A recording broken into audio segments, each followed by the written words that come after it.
Deep in the forgotten slums of Ebelstein, hope was a luxury no one could afford. Among the crumbling rooftops and endless poverty, survival was the only rule for the weak. But there was one man who claimed he was different, an arrogant old geezer showing off basic one-star magic. He paraded around the filthy streets, soaking in the awe of desperate children, while calling himself a great maid. In reality, he was a bitter fraud who would violently lash out the second anyone disrespected him. Yet, a young boy named Derrick watched him from the shadows, unfazed by his terrifying temper. Derrick didn't care about the old man's lies, he only cared about the scraps of magical knowledge he could steal. He traded his pride for power, acting as the old man's loyal servant just to learn the flow of mana. Enduring endless abuse, the boy quietly absorbed everything, completely transforming himself into a one-star maid. As winter stripped the trees bare, Derrick's hidden potential was only just beginning to bloom. When spring finally broke through the frost, the boy decided it was time to test his absolute limit. Standing in an open clearing with the old man watching, Derrick focused every ounce of his energy. A powerful blue aura erupted around him, far denser and wilder than any one-star spell had a right to be. The old geezer's jaw dropped as he felt the suffocating pressure of the boy's rapidly growing mana. Derrick's crimson eyes narrowed, visualizing the raw energy taking a deadly piercing shape. With a sharp exhale, he thrust his hand forward, forcing the violent magic to bend completely to his will. The old man stumbled back in sheer terror, realizing the boy was doing the impossible. A brilliant, highly condensed magic arrow materialized in the air, glowing with lethal intensity. In a flash of blinding light, it shot forward, tearing through the wind with the terrifying force of a true mage. But the immense strain immediately brought Derrick to his knees, his tiny body unable to handle the brutal backlash.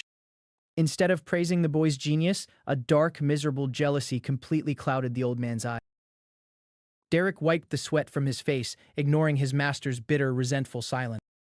That night, the atmosphere around their ragged campsite felt heavier and colder than usual. The old man drowned his insecurities in cheap booze, his face flushed with uncontrollable anger. He began viciously ranting about noble bloodlines, screaming that commoners like them were destined to hit a permanent wall. Derrick silently chewed his stale bread, letting the pathetic, drunken words wash over him. The geezer hovered over him, spitting out that no matter how hard Derrick struggled, he would never surpass his low birth. Eventually, the alcohol took over, and the bitter man collapsed into a pathetic heap by the dying fire. But the very next morning, the heavy rain washed away more than just the ashes. The old man was found brutally beaten to death. Derrick stood completely frozen in the downpour, staring at the bruised, lifeless body of his only teacher. He later learned the foolish old man had been caught trying to steal a 2-star spellbook, desperately chasing a dream he could never reach. With a heavy heart, Derrick drove a shovel deep into the freezing mud, preparing a final resting place. He dragged the heavy corpse through the raging storm, giving the miserable geezer the dignity he lacked in life. Standing silently before a crude wooden cross, Derrick realized that bloodlines didn't matter to him because he wasn't originally from this world. Closing his eyes against the freezing rain, he swore to break the limits the old man couldn't. Suddenly, a glowing blue system window materialized in the absolute darkness. His crimson eyes widened as the strange magical text brightly reflected on his face.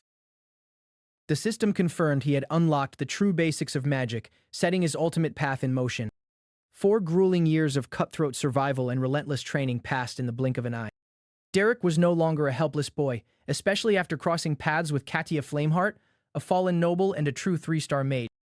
Despite her ruined family name, Katia possessed the undeniable grace and immense power of high society.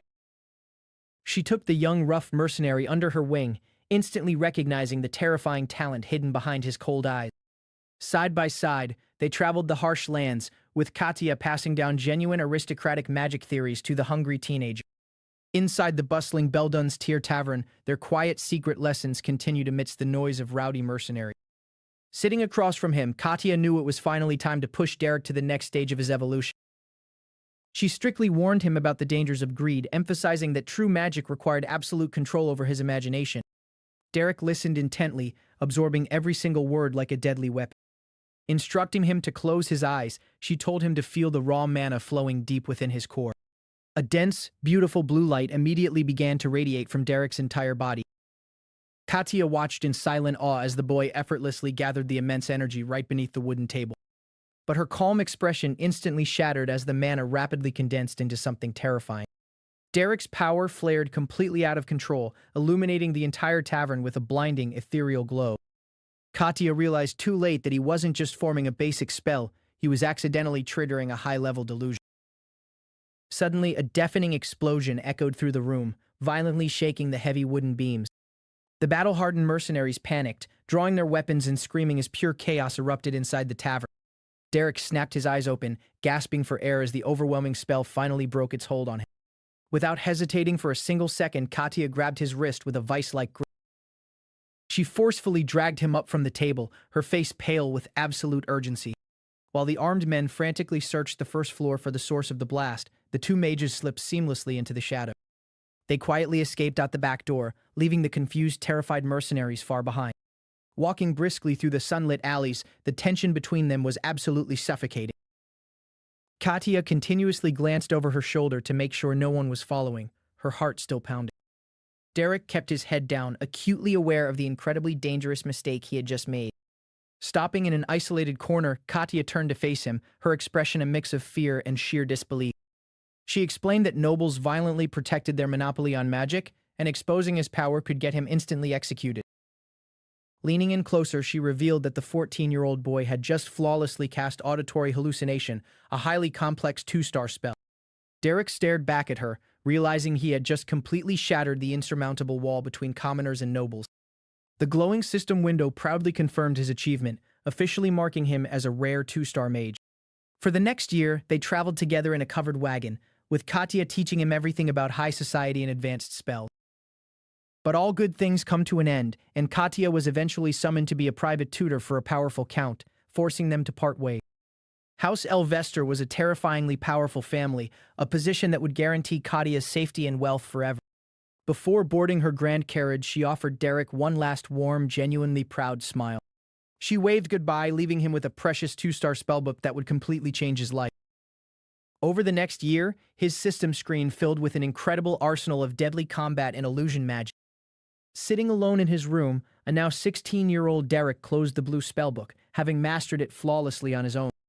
He threw on his dark mercenary cloak, his movements sharp, confident, and dangerously precise.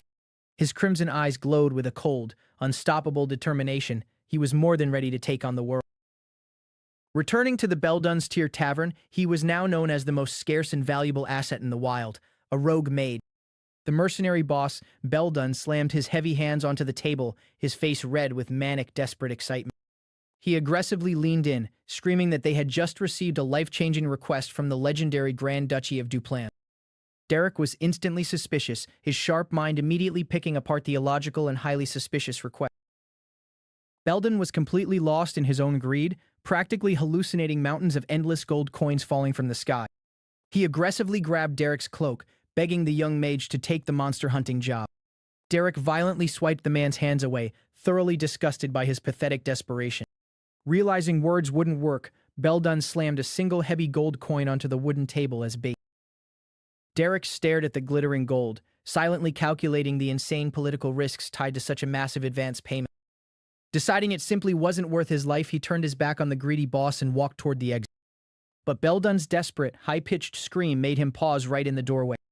The boss practically begged on his knees, shouting that the nobles specifically demanded a mage, and Derrick was their only hope.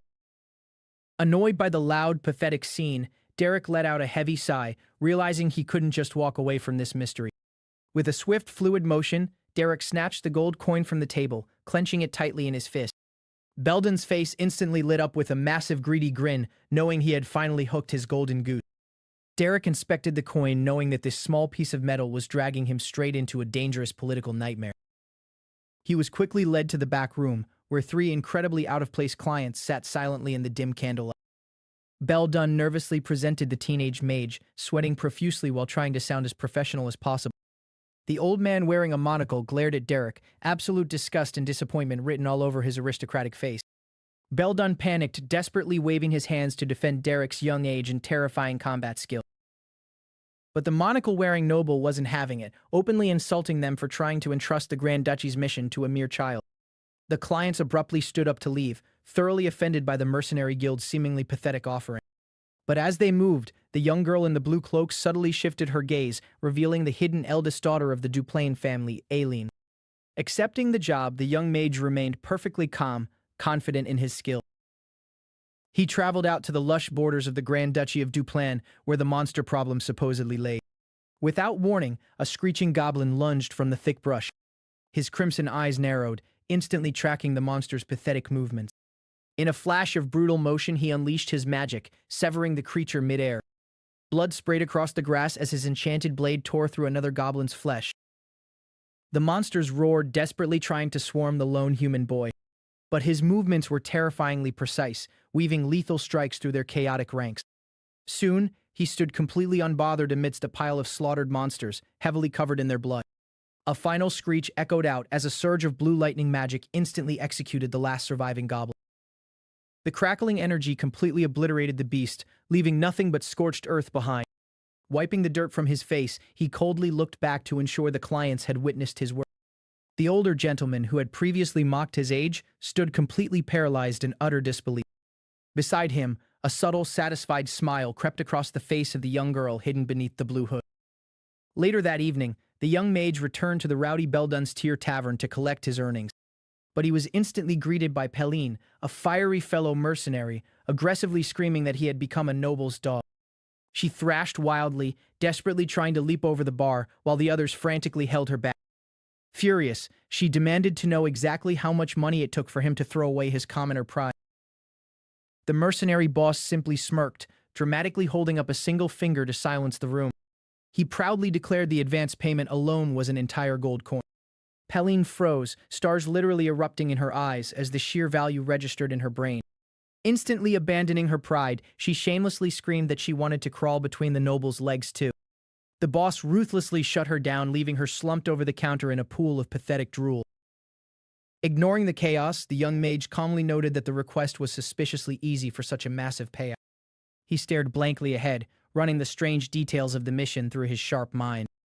The boss confidently waved off his concerns, blindingly focused on the incredible wealth they were raking in. But the young boy couldn't shake the nagging feeling that they were being played. He recalled receiving the final payment box from the woman who claimed to be a lowly scullery maid. Staring intently at his own hands, he remembered a glaring inconsistency. The woman's skin was far too soft and pristine for someone who supposedly spent her life scrubbing dirty dishes. The boss firmly crossed his arms, stubbornly insisting that survival in the wild meant simply doing the job and taking the money. Knowing there was no point arguing with a greedy man, the boy kept his dark suspicions to himself. They stood in tense silence, fully aware that their business with the strange nobles wasn't over yet. The very next day, they were summoned back to the sprawling borderlands of the Grand Duchy. Looking out over the field of rotting goblin corpses, it was clear the monster threat was entirely neutralized. The three disguised clients arrived, quietly surveying the absolute slaughter the young boy had caused. The older gentleman nodded in deep approval, finally acknowledging the raw talent standing before him. The mercenary boss practically vibrated with joy, clutching 2 more gold coins like they were his own children. He aggressively ruffled the boy's hair, completely blind to the serious conversation about to unfold. The older gentleman adjusted his monocle, his voice dropping into a dangerous, formal tone. Staring directly at the young mage, he offered a brand new, highly exclusive request. The boss leaned in eagerly, completely oblivious to the heavy atmosphere settling over the group. When the man offered a staggering 15 gold coins, the boss nearly collapsed from the sheer shock. But the gentleman's gaze never left the boy, silently demanding an answer from the true talent. Intrigued by the absurd amount of money, the young mage firmly accepted the mysterious job. Before he knew it, he was sitting in a luxurious carriage, crossing deep into elite territory. They finally arrived at the jaw-dropping residence of the Grand Duchy of Duplan, a massive, imposing fortress of wealth. The carriage rolled to a halt in the pristine, sunlit courtyard, a world completely alien to the Ebelstein slums. The boss stepped out, nervously looking around at the overwhelming display of absolute noble power. The older gentleman finally dropped his disguise, introducing himself as Delin, the Grand Steward of the estate. He formally apologized for deceiving them, standing tall with the overwhelming aura of a high-ranking official. The mercenary boss instantly started sweating bullets, realizing he had been casually yelling at a man who could easily have him executed. The so-called scullery maid stepped forward, revealing herself as the head maid of the entire Grand Duchy. Panic completely took over the boss as he frantically bowed, terrified of offending the incredibly powerful staff. The young mage watched calmly, entirely unsurprised that his sharp deductions about their fake identities were correct. Suddenly, the quiet, hooded girl slowly stepped forward, drawing all the attention in the courtyard. Both the boss and the boy watched closely, waiting to see exactly who this incredibly wealthy family was protecting. With a graceful, practiced motion, her pale hands reached up and grabbed the edge of her heavy blue cloak. She pulled the hood back, letting her long, dark hair violently flutter in the afternoon wind. The young mage's eyes widened slightly, completely taken aback by the stunningly beautiful girl standing before him. It was Aiseline Eleanor Duplain, the eldest daughter of the Grand Duke, gazing at him with bright, piercing blue eyes. The horrifying reality of his 15 gold coin request finally crashed down on him. He had just been hired as the private magic tutor for an untouchable noble lady. Deep inside the grand and opulent Duplain residence, the heavy doors of the Duke's office violently swing open. Reg, the eldest son of the family, storms into the room, completely furious. He marches straight toward his father, Valerian the Grand Duke, who sits quietly at his desk. "Father, you have to do something about her," Reg screams, his face red with frustration. Beside him, a young maid cowers in absolute terror, tears streaming down her face. Reg points angrily at the maid, explaining that Dieula, his younger sister, has gone completely insane. He complains that she acts like a violent thug, constantly breaking objects and physically abusing the servants they hire. The Grand Duke's expression darkens, clearly exhausted by this never-ending family drama. "That is enough, Reg," his father's booming voice echoes through the massive office. But Reg refuses to back down, insisting that Dieula is completely useless to their prestigious family. He desperately suggests that they should just abandon her and focus all their attention on Aiseline instead. The mere mention of tossing his daughter aside makes the Grand Duke's blood boil. The atmosphere in the room instantly turns heavy and suffocating. The Grand Duke slowly rises from his chair, his terrifying gaze locked onto his arrogant son. "I believe I told you. That is not your decision to make." In a flash of blinding speed, the Grand Duke lunges forward. He grabs Reg by the back of the head and violently slams his face straight into the heavy wooden desk. Reg groans in agony, blood dripping from his mouth as he finally realizes his place. Suddenly, the brutal punishment is interrupted. The heavy office doors swing open once again. Aiseline calmly enters the room, accompanied by a mysterious boy with striking silver hair. She politely greets her father, acting as if she doesn't notice the suffocating tension in the air. The Grand Duke immediately softens his dangerous demeanor at the sight of his favorite daughter. Reg, still clutching his bleeding face, glares at them in humiliated silence. Aiseline smiles warmly, completely ignoring her older brother's pathetic state. She turns to her father and introduces the quiet boy standing beside her. This silver-haired teenager is Derrick, the brand new magic tutor she specifically scouted for Dieula. Derrick slowly raises his head, his sharp crimson eyes analyzing the dangerous room.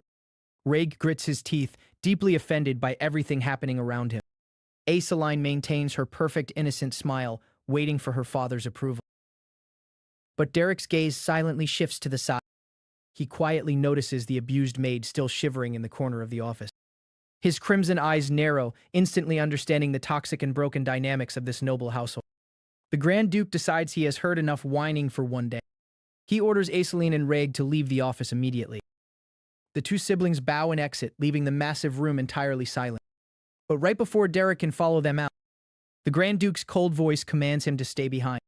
The door clicks shut, leaving the young mercenary entirely alone with the most powerful man in the duchy. The Grand Duke picks up his quill, calmly returning to his mountain of paperwork. Derrick takes a seat across from him, showing absolutely zero signs of nervousness. The Duke closely observes the boy, noting his strangely calm and unbothered demeanor.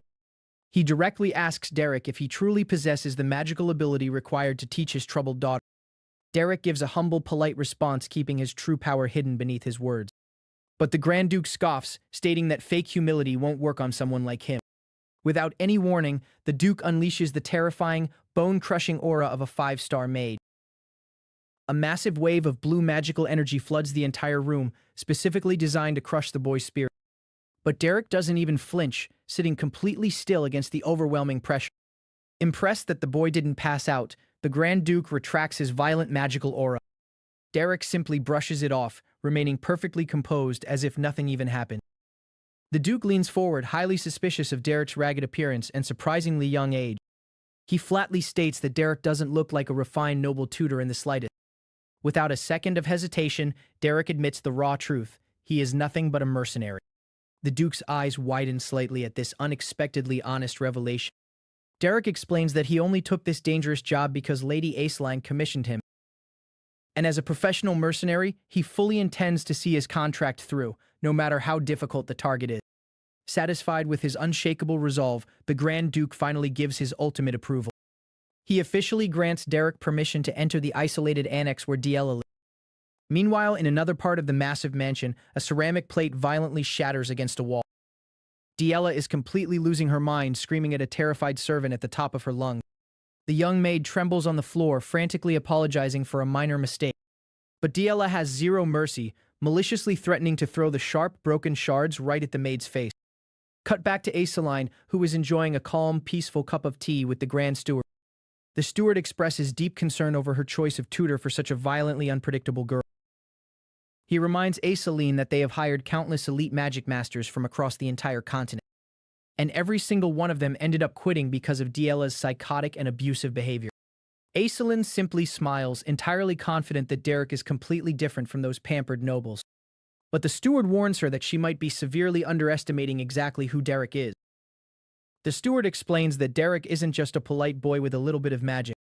He is a hardened, ruthless survivor who grew up in the absolute worst slums imaginable. He fought as a bloodthirsty mercenary on the battlefield before he even came of age. And someone who survived the darkest gutters of the world doesn't rely on kindness to get the job done. As the steward speaks, Derrick is already making his way through the quiet, empty hallways. He walks with the silent, calculated steps of an apex predator hunting its prey. He finally arrives at the heavy double doors of Diella's private, isolated annex. Raising his gloved hand, he knocks twice, formally announcing his arrival to the young lady. He pushes the door open, stepping right into the lion's den. The room is eerily quiet as Derrick takes his first steps inside. Across the room, Diella sits in a chair, her cold eyes glaring deeply at this new intruder. She slowly stands up, a deeply arrogant and malicious expression taking over her face. The exact moment Derrick takes another step forward, a massive splash of filthy, freezing water is hurled directly at him out of nowhere. The dirty water violently drenches his silver hair and soaks right through his mercenary clothes. Diella stands there holding a wooden bucket, a psychotic, unhinged grin spreading across her face. She laughs out loud, mercilessly mocking him for walking right into her pathetic little trap. The filthy gutter water drips continuously from his hair and face. Diella stands above him, proudly holding the empty bucket like she just won a massive victory. Derrick remains completely silent, calmly processing the absolute disrespect he just endured. Diella scowls, clearly annoyed that he isn't screaming, crying, or begging for forgiveness like the others. Without a single second of hesitation, she violently kicks him right in the chest. She screams at him to know his place, calling him nothing but a lowly, disgusting sewer rat. She takes an arrogant step closer, fully demanding his absolute submission. A wicked, highly condescending smile stretches across her face as she looks down on him. Derrick drops down to one knee, bracing himself against the cold floor after her sudden physical attack. Diella leans in, completely enjoying this sadistic power trip over yet another helpless servant. Arrogantly, she lifts her bare foot right into his face, waiting for his total humiliation. She fully expects this supposed tutor to grovel, kiss her foot, and desperately beg for mercy. But she has made a massive, life-altering miscalculation. As Derrick silently stares at this spoiled, rotten noble, his sharp mind immediately drifts back to the final conversation he had with the Grand Duke. He had asked a very specific, highly calculated question before accepting this suicidal job. "Your Grace, since you love your daughter more than anyone else in this world." The memory of the terrifying Duke sitting at his heavy wooden desk flashes in his mind. "I have one earnest request to make of you. How much authority are you willing to grant me when it comes to teaching her? Because if this spoiled brat thinks she can break a hardened street mercenary, she is about to learn the absolute most painful lesson of her entire life." During a quiet carriage ride, the young tutor asked his mentor a simple question. He wanted to know how one should teach a stubborn student who completely rejects kindness. The older mentor smiled, suggesting he should just embrace them with open arms. But the white-haired boy knew that was far too idealistic. He pressed further, asking what to do when understanding and acceptance completely fail. His mentor's answer was chillingly simple. He would have to find a different starting point by carving pure fear into their bones. And that was exactly what he was doing right now to the most arrogant noble in the household. He stepped forward, his eyes locked onto the spoiled young lady who had never been disciplined a day in her life. Without a second thought, he closed the distance. A sharp slap echoed through the grand hall, completely shattering her absolute pride. She stared back at him, utterly paralyzed by the sheer audacity of a commoner striking her. But before she could even process it, he struck her again. His crimson eyes stared down at her with absolute zero hesitation, demanding she treat others with respect. Furious, the young lady gritted her teeth, humiliated by the assault. He stood tall over her trembling frame, making it crystal clear he wouldn't repeat himself. The absolute chaos finally drew the attention of the mansion staff, who rushed in screaming. The Grand Steward pointed a trembling finger, horrified that a lowborn dared to lay hands on a noble. But the tutor didn't flinch, calmly reaching into his coat. He revealed a document sealed with the Grand Duke's official crest. The steward adjusted his glasses, reading the letter that explicitly gave this lowborn permission to use whatever method he deemed necessary. Even the young lady realized she was entirely out of options. Later that night, the grand estate was bathed in an eerie, quiet moonlight. But the silence was violently shattered by the young master of the house, furious over the rumors. He threw the door wide open, his anger boiling over at the thought of a commoner hitting his little sister. The tutor just sat there calmly, unfazed by the sudden intrusion. The noble grabbed him by the collar, demanding an explanation for his brutal method. With deadpan eyes, the tutor simply reminded him that the Grand Duke had already authorized this exact treatment. The young master's attendants rushed in, desperately pulling him back before he did something he'd regret.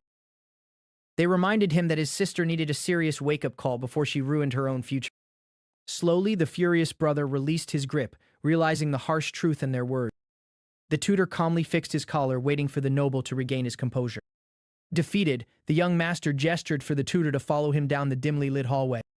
He started talking about his sister's past, how she used to be an adorable child who absolutely loved drawing. He pushed open the heavy wooden doors to a secluded room. They stepped inside, the moonlight revealing a dusty, forgotten space. The tutor's eyes scanned the room, taking in the scattered art supplies. Beautiful landscapes painted on massive canvases filled every corner. Her brother explained that despite her talent, she never actually finished a single piece. She would always leave a blank space, only drawing the parts she liked before completely giving up. The tutor stared at the unfinished work, slowly piecing together her deeply flawed mindset. The noble turned to him, his previous anger replaced by genuine desperation. He begged the tutor to somehow save his sister from her own destructive path. The white-haired boy approached a dusty shelf, noticing something hidden among the art supply. The brother placed a heavy hand on his shoulder, putting all his fading hope into this strange commoner. But the tutor's attention was fully captivated by the magical textbook stacked on the desk. He flipped through the pages, his crimson eyes narrowing as he read the countless notes scribbled in the margin. The noble watched quietly, praying this boy could reach the sister he had lost.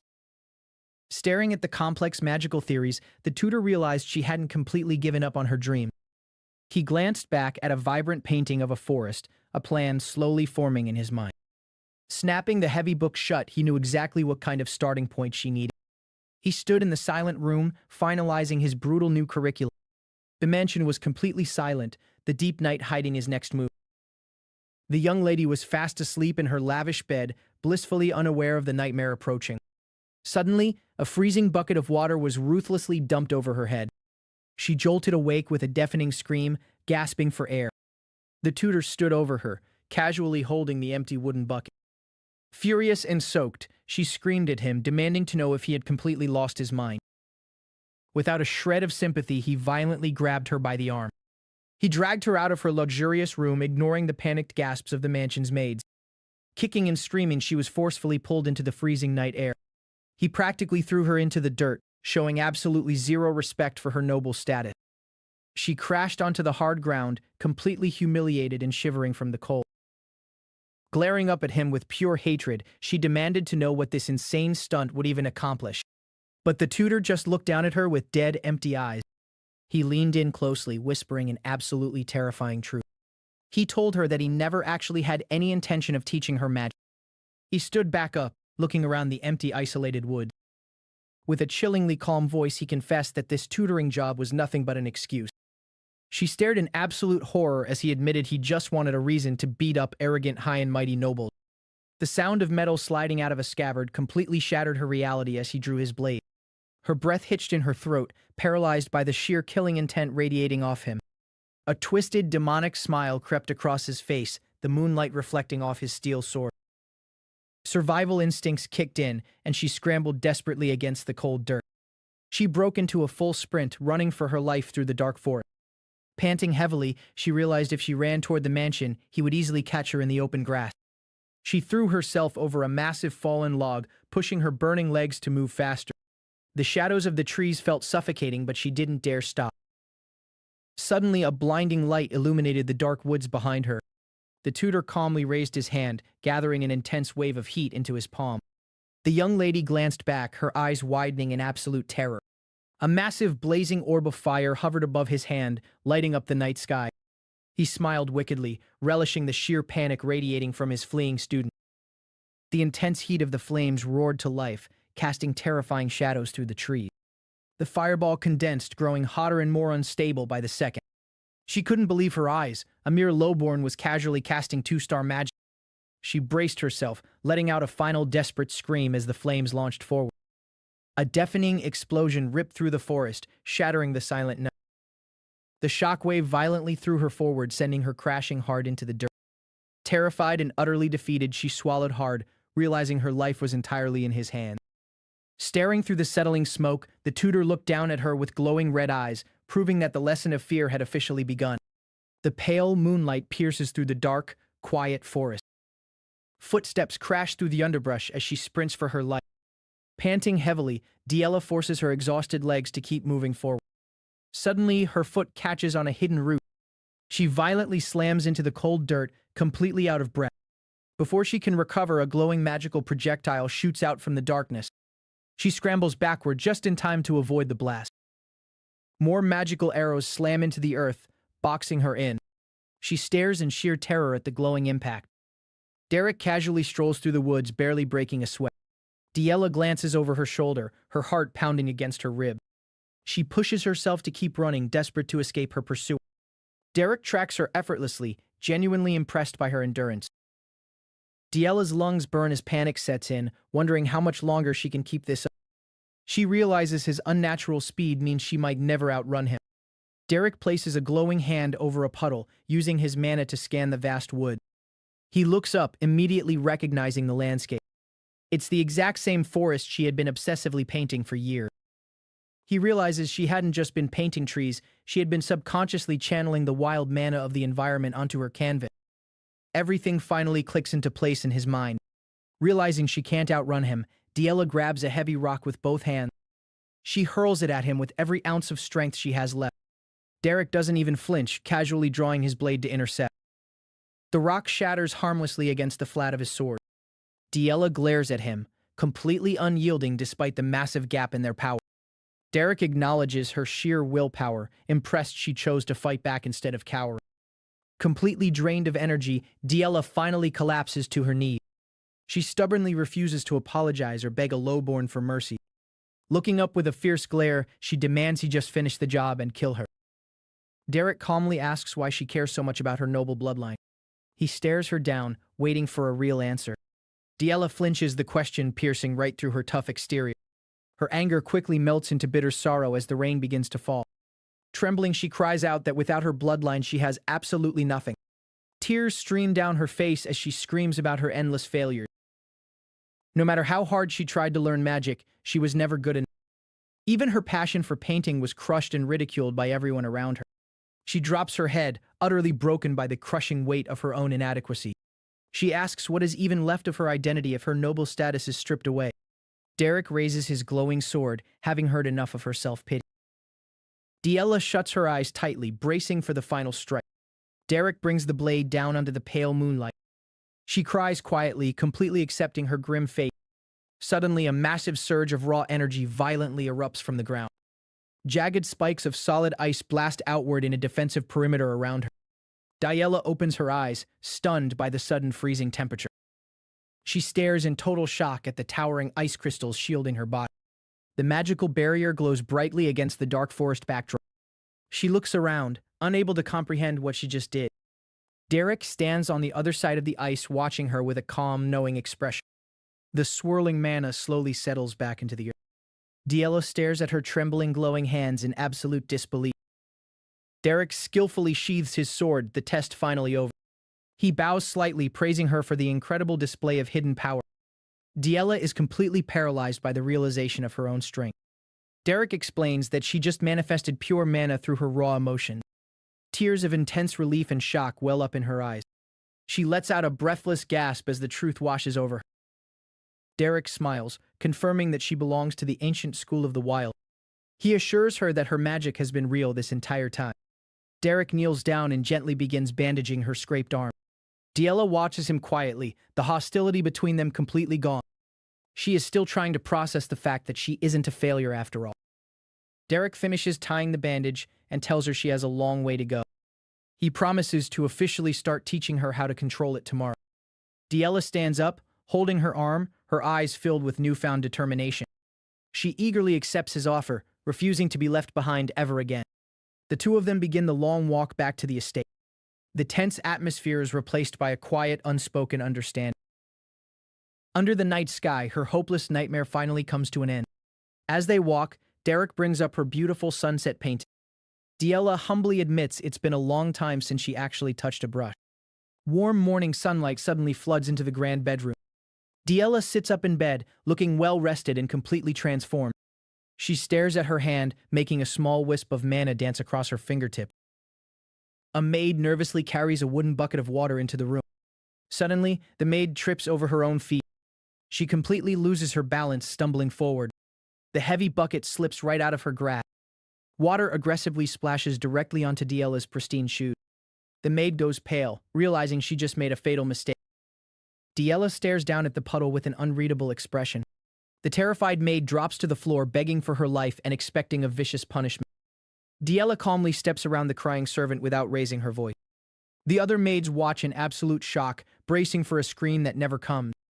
Instead, Diella quietly tells her to be more careful next time and walks away. Sunlight shines brightly in another room where Derrick is still deep asleep. Suddenly, his peaceful rest is violently interrupted by loud shouting from the hallway. He groggily rubs his eyes, trying to figure out what is happening. Diella stands outside his door, hands on her hips, completely out of patience.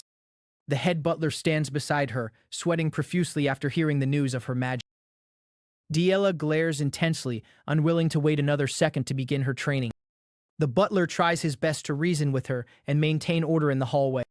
But Diella is already smiling with an aggressive, unstoppable excitement. She kicks the door wide open, screaming for Derrick to wake up. Derrick tumbles out of bed in pure panic as she demands her magic lessons start immediately. The sprawling Duplain estate was usually a place of quiet order. But today, urgent footsteps echoed through the grand hall. Rumors were already spreading like wildfire among the sweeping maids. The head assistant caught the hushed whispers passing through the corridor. His expression hardened as he realized the gravity of the situation. Without a second thought, he brought the news straight to the Duke. The lord of the house paused his paperwork, processing the unbelievable report that his young daughter had manifested magic. Despite the incredible news, the Duke kept his composure, warning his men not to jump to conclusions just yet. The assistant bowed in agreement, understanding the need for caution. However, the eldest son couldn't contain his excitement, insisting they should be celebrating his little sister's miraculous achievement. The Duke shot his son a stern look, refusing to let the situation spiral out of control. The assistant watched the exchange silently, fully aware of the political storm this could cause.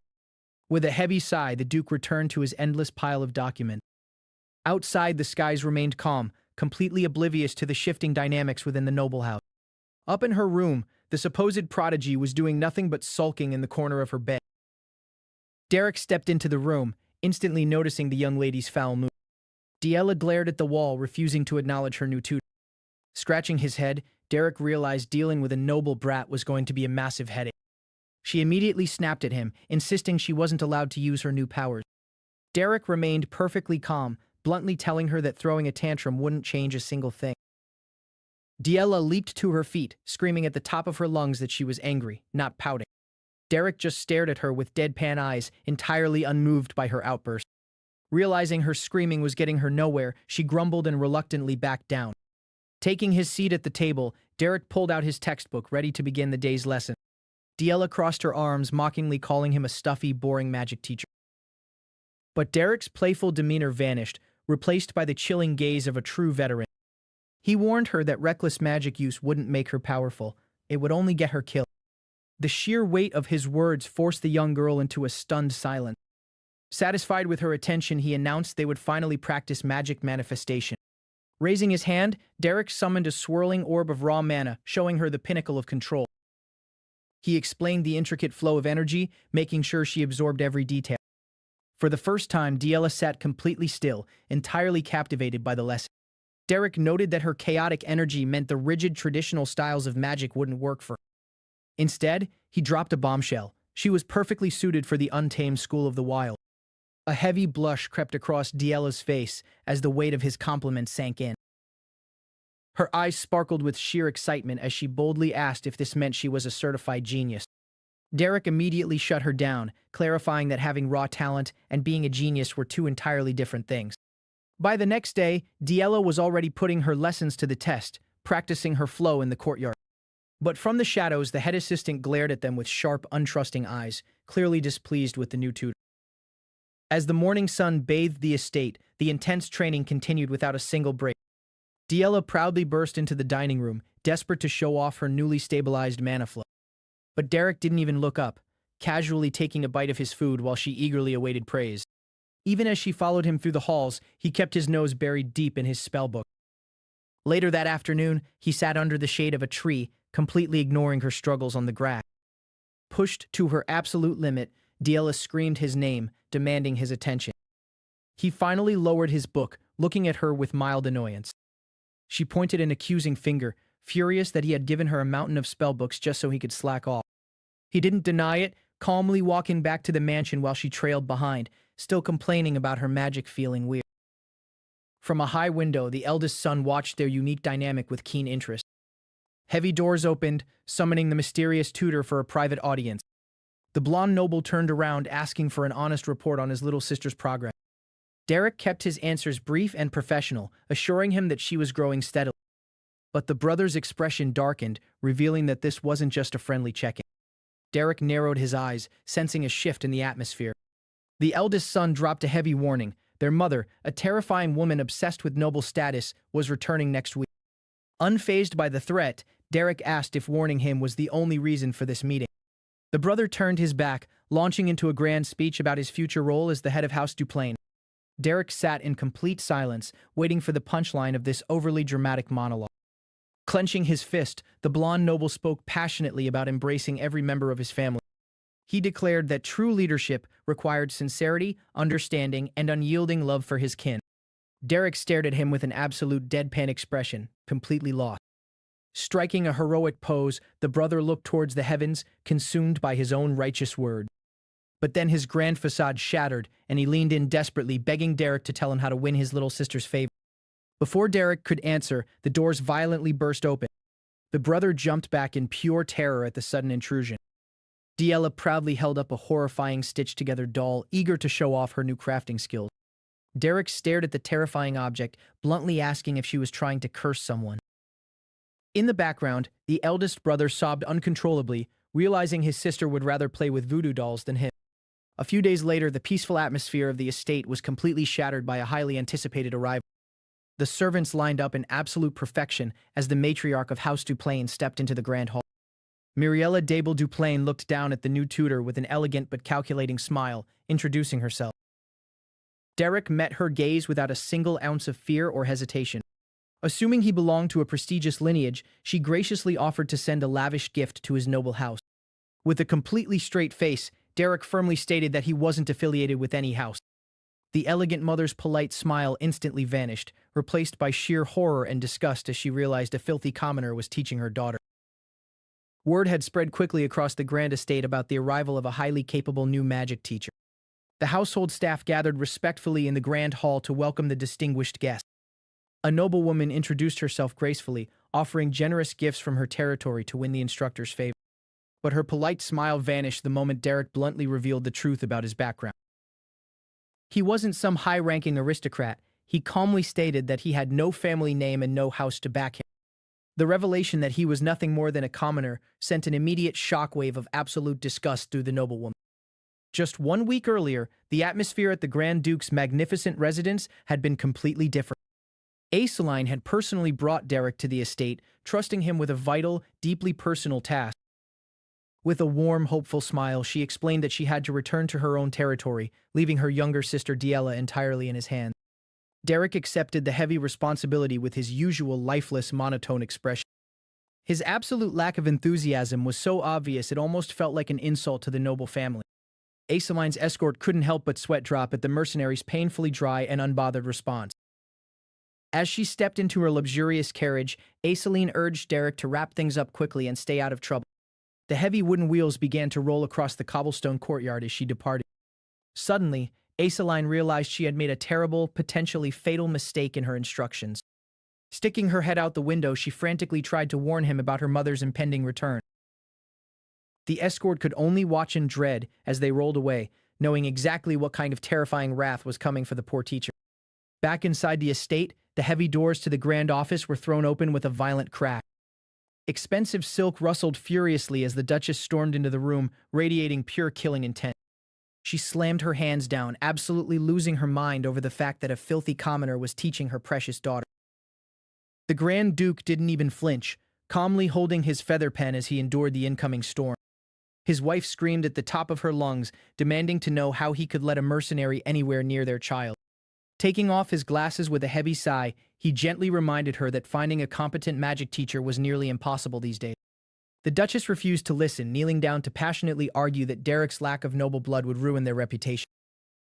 He calmly reasoned that Derrick had been personally recommended by Aiseline, a fact that couldn't just be ignored.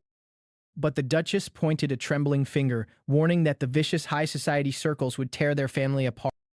She clutched her head in sheer frustration, terrified that Diela would become the ultimate laughingstock of the aristocracy. The Grand Duke closed his eyes, exhausted by the endless political war zone that dictated every aspect of their lives. Her piercing glare made it abundantly clear that she wasn't going to back down from this fight anytime soon. Before the explosive argument could escalate any further, a new presence suddenly entered the chamber. The heavy office doors swung open once more, interrupting the fierce domestic dispute. Valerian, the eldest son, stepped in with a composed demeanor, attempting to pacify his enraged mother. The Duchess turned in surprise, her anger momentarily derailed by his unexpected arrival. But the true threat followed right behind him as Rhaeg, the darker-haired brother, strode into the room. Valerian offered a fake, reassuring smile, manipulating the situation under the guise of a concerned peacemaker. Rhaeg, however, stepped forward coldly, declaring that a commoner teaching a noble was an utterly unacceptable situation. His piercing eyes locked onto his father as he prepared to issue a brutal, unforgiving challenge. The Grand Duke listened in grim silence, instantly sensing the malice brewing within his son. Rhaeg's expression hardened into a mask of pure, calculated ruthlessness. He declared that if the mercenary was truly a master, he would personally test Diela in a magic spar to prove. Valerian silently glanced at his younger brother, fully aware of the cruel trap being set for their sister. Rhaeg aggressively defended his challenge, demanding to know if their father actually believed Diela had turned over a new leaf. The Grand Duke called out Rhaeg's name in a stern warning, but the angry son refused to back down an inch. Valerian and Rhaeg stood side by side, presenting a united front of absolute contempt for their youngest sibling. The tension thickened as Rhaeg declared that her toxic actions were actively destroying their house from the inside. Valerian quietly watched, his cold blue eyes showing absolutely no sympathy for the sister they despised. Losing his temper entirely, Rhaeg shouted that her debut in high society would guarantee the end of their family's honor. Valerian stood by in stoic silence, silently agreeing with every hateful, venomous word spoken. Having made his brutal intentions crystal clear, Rhaeg turned his back and stormed out of the hall. Valerian cast one last, calculated glance over his shoulder before following him into the shadows. As he walked down the corridor, Rhaeg's eyes darkened with a sinister promise to completely break Diela in the upcoming spar. Meanwhile, outside Derrick's quiet quarters, a peaceful morning breeze rustled through the courtyard trees. That peace was instantly shattered as Diela kicked the door open, completely out of breath and panicking. Derrick didn't even look up, casually flipping through a magical tome as if the world wasn't ending. He lazily unrolled a scroll, completely ignoring the frantic, terrified energy practically vibrating off his student. Diela screamed his name, horrified by the news that her own brother was going to duel her just to get him fired. Without missing a beat, Derrick coldly stated that he simply does the job he's hired for and collects his pay. Hearing him brush off the dire situation so casually pushed Diela over the edge into pure, furious disbelief. He didn't flinch at her yelling, maintaining the emotional range of a brick wall as he studied his notes. Looking at her from the corner of his eye, he brutally reminded her that he had already been paid more than enough to care. The harsh realization that he truly might abandon her to the wolves hit Diella like a physical blow. Outside, the mighty crest of House Duplan fluttered violently in the wind above the grand sparring arena. The expansive training grounds were quickly filled with aristocrats, eager to watch the impending slaughter. The Grand Duke and the Duchess arrived with their massive entourage, casting a heavy, oppressive shadow over the event. The Grand Duke's sharp eyes immediately scanned the field, searching for the arrogant mercenary who had caused this uproar. Derrick stood quietly on the grass, looking completely bored out of his mind despite the massive crowd. Observing his shockingly relaxed posture, the Duke couldn't help but wonder if the man was insanely confident or just a fool. Taking his seat upon the grand throne, the Duke realized that cutting this mysterious mercenary loose prematurely would be a mistake. Heavy boots echoed across the stone pavement as the ruthless challenger finally made his entrance. Reg strode into the arena, his magical aura flaring with hostile intent as he prepared to humiliate his sister. He glared across the field, silently vowing to make Diella regret every mistake she had ever made down to her bone. His terrifying, oppressive presence washed over the arena, instantly intimidating anyone who dared to stand against him. A pair of small, hesitant boots stepped out from the shadows and onto the unforgiving battlefield. Diella stood trembling before her cruel brother, her mind flashing back to the desperate conversation in Derrick's room just moments ago. She had broken down, terrified that her agonizingly slow magical progress would cost her the only person who hadn't given up on her. Screaming through her overwhelming frustration, she demanded to know why Derrick was tossing her aside so easily. Derrick had stared at her in silence, watching the raw, unpolished desperation pour out of his failing student. With tears streaming down her face, Diella confessed that despite her terrible skills, she desperately wanted to keep learning from him. The room had grown heavy as the usually indifferent mercenary silently processed her heartfelt, agonizing plea. She gripped her dress tightly, crying out that she didn't want anyone else in the entire world to be her teacher. For the first time, Derrick's lifeless expression softened as he realized the true depth of her unwavering determination. Slowly pulling on his combat gloves, he admitted that he knew absolutely nothing about the polite etiquette of noble sparring. But his crimson eyes glowed with a dangerous, predatory intensity as he promised to teach her how to survive a real fight. Back in the arena, the malicious whispers of the spectating nobles swirled around Diella like a toxic, suffocating fog. They mocked her as a total failure, a cursed child who only brought shame to the glorious history of House Duplan. But Diella wasn't crying anymore. She wiped her tears, fiercely remembering her demand that Derrick make her win. Stepping fully into the blinding light, her red cape caught the wind as she marched fearlessly toward her tyrannical brother. Derrick watched her back with a subtle, knowing smirk, fully aware that the arrogant nobles were entirely unprepared for what was about to happen. Her eyes blazed with an unstoppable fire, proving she was no longer the pathetic youngest daughter, but a true mage ready for war. The entire arena held its breath, completely unaware that the Grand Duke's greatest headache was about to violently shock them all. The prestigious flag of the Ebelstein-Kelbrum Salon flapped wildly against the bright blue sky. Today's sparring match was about to begin, but the atmosphere on the arena floor was unusually tense. Diella stood alone on the vast platform, a petite figure draped in a red cloak, facing off against her formidable upperclassmen. An official's voice rang out across the courtyard, declaring that the first person to trigger General Pellin's protective magic circle would instantly be declared the loser. Reg stepped forward with absolute confidence, eager to end the duel as quickly as possible. But Diella's gaze remained incredibly sharp, showing absolutely no intention of backing down. The protective circle they wore was an incredibly expensive magical accessory designed to automatically activate right before the wearer took fatal damage. Watching from the sidelines, Derrick scoffed at the extravagant rules, marveling at how these sheltered nobles basically threw money away just to spar. Knowing the time limit was only 10 minutes, Ride didn't hesitate to immediately begin his chant. A swirling mass of highly concentrated bright green mana materialized around him, signaling his intent to crush her from the very start. In response, Diella swiftly gathered her own mana, manifesting a swirling sphere of blue energy. She held her ground, her raw magic flaring up to meet his incoming assault. Reg coldly observed her technique, noting that while she handled one-star magic with ease, she clearly lacked real combat experience. With a smug apology, he unleashed a fierce gust of wind, telling her it was time for her to return home. Diella instantly dashed out of the way, narrowly avoiding the sharp, whistling gale. She kept her eyes locked onto her opponent, analyzing every single shift in his posture. Ray gritted his teeth, visibly insulted that a mere beginner had managed to completely evade his strike. Frustrated by her resilience, he rapidly fired off several more crescent wind blades. Diella was forced to skid backward across the arena, using her agility to desperately maintain her distance. Derrick watched critically, noting that she was forcefully manipulating her magic's trajectory and burning through her mana reserves far too quickly. As another lethal strike approached, Diella slammed her hands forward, conjuring a massive, jagged wall of ice. The powerful wind blades crashed violently into the frozen barrier, immediately shattering upon impact. Reg narrowed his eyes, realizing she wasn't even using structured star-ranked spells, but merely manifesting raw magic power as a shield. Deciding to stop playing games, he gathered even more mana, determined to break through her petty tricks with overwhelming firepower. He unleashed a devastating rapid-fire barrage of wind magic, completely filling the air with projectiles.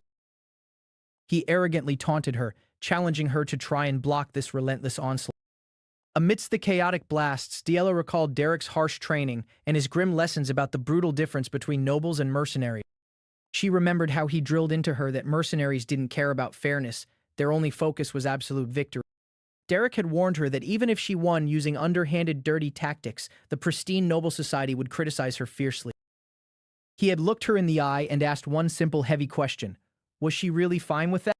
Her answer roared in her mind with fierce determination. Of course she was. Her glowing eyes burned with a relentless resolve to survive and win, no matter the cost to her pride. A massive, swirling vortex of concentrated wind magic barreled straight toward her fragile defense.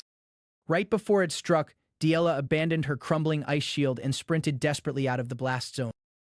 She dashed across the polished arena floor, pushing her body to its absolute limits. Glancing back over her shoulder, she tracked the chaotic trajectory of Reg's relentless attack. Reg immediately adjusted his aim, furiously firing another sharp blast to cut off her escape. The spell grazed her position, tearing through the air with lethal slicing force. Diella skidded hard against the wooden floorboards, kicking up a thick cloud of dust as she braced for impact. Cornered and breathing heavily, she crouched low, staring down her overpowered opponent. Another massive wind blade sliced through the arena, homing in directly on her location.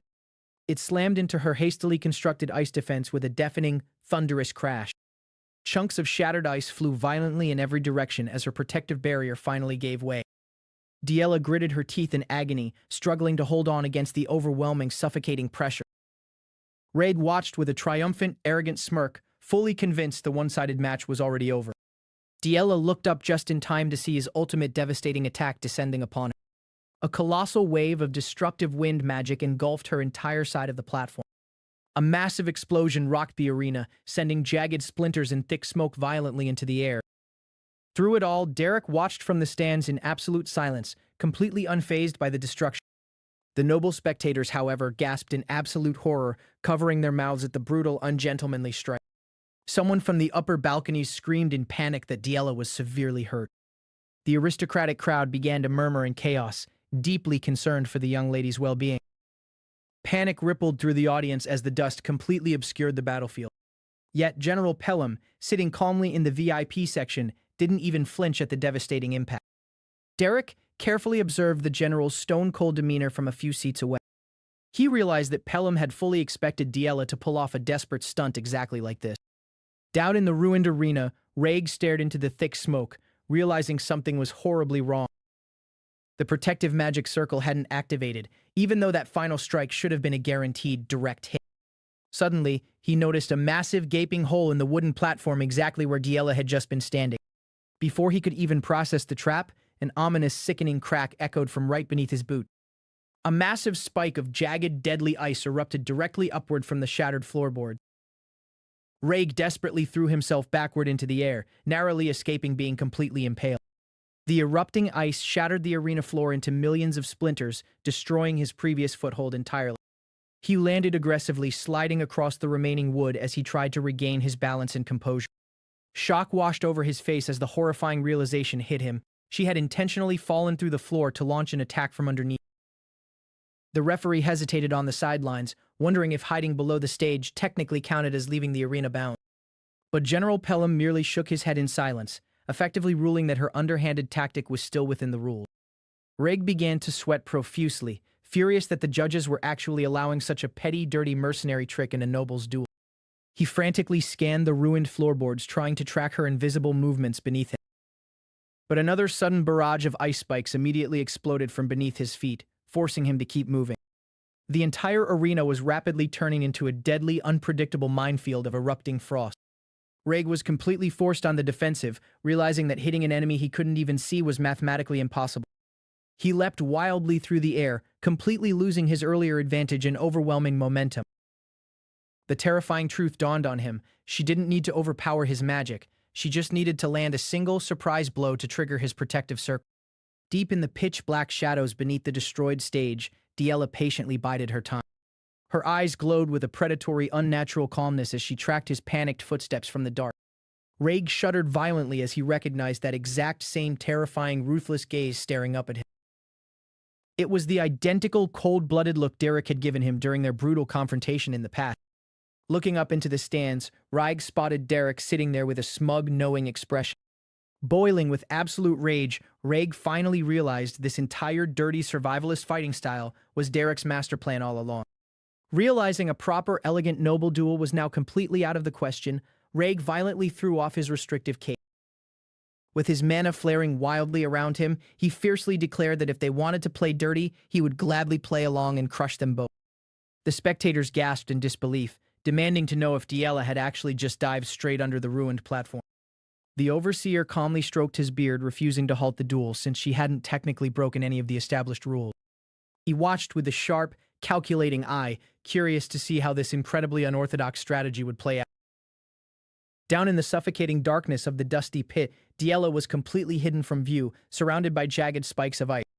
Her eyes burned with a fierce, unyielding determination, refusing to accept defeat. Above ground, her brother Dari desperately tracked the swirling green flow of her magical energy beneath his feet. He gritted his teeth, the cold sweat on his face revealing just how terrible his position was. Every single time he tried to chant a spell, massive spikes of ice shattered the ground right where he stood. He violently threw himself to the side, narrowly avoiding a sharp pillar of frost that tore through the stone. Panic began to set in as he realized he couldn't just keep dodging this invisible assault forever. Forced to retreat, Dari clung desperately to a stone pillar just to stay above the crumbling arena floor. Suddenly, the relentless barrage of ice ceased, leaving an eerie, tense silence over the battlefield. Diella crouched low in the wreckage, completely still, masking her presence entirely. Dari narrowed his eyes, knowing his sister had to be plotting her next devastating move. The spectators watched with bated breath, wondering what a young lady could possibly accomplish from such a cramped, useless position. Derrick quickly formulated a counterattack, calculating that at this distance, she wouldn't be able to react to his mana in time. He was absolutely confident that chanting a complex spell from her hidden, awkward spot was entirely impossible. If she couldn't chant, he knew there was only one brutal way to flush her out of hiding. Gathering a massive surge of crackling blue energy into his palm, he prepared to unleash his full power. Instead of aiming for her, he fired a devastating blast straight into the foundation of the platform itself. High in the stands, a mysterious white-haired boy observed the escalating duel with an unreadable, piercing gaze.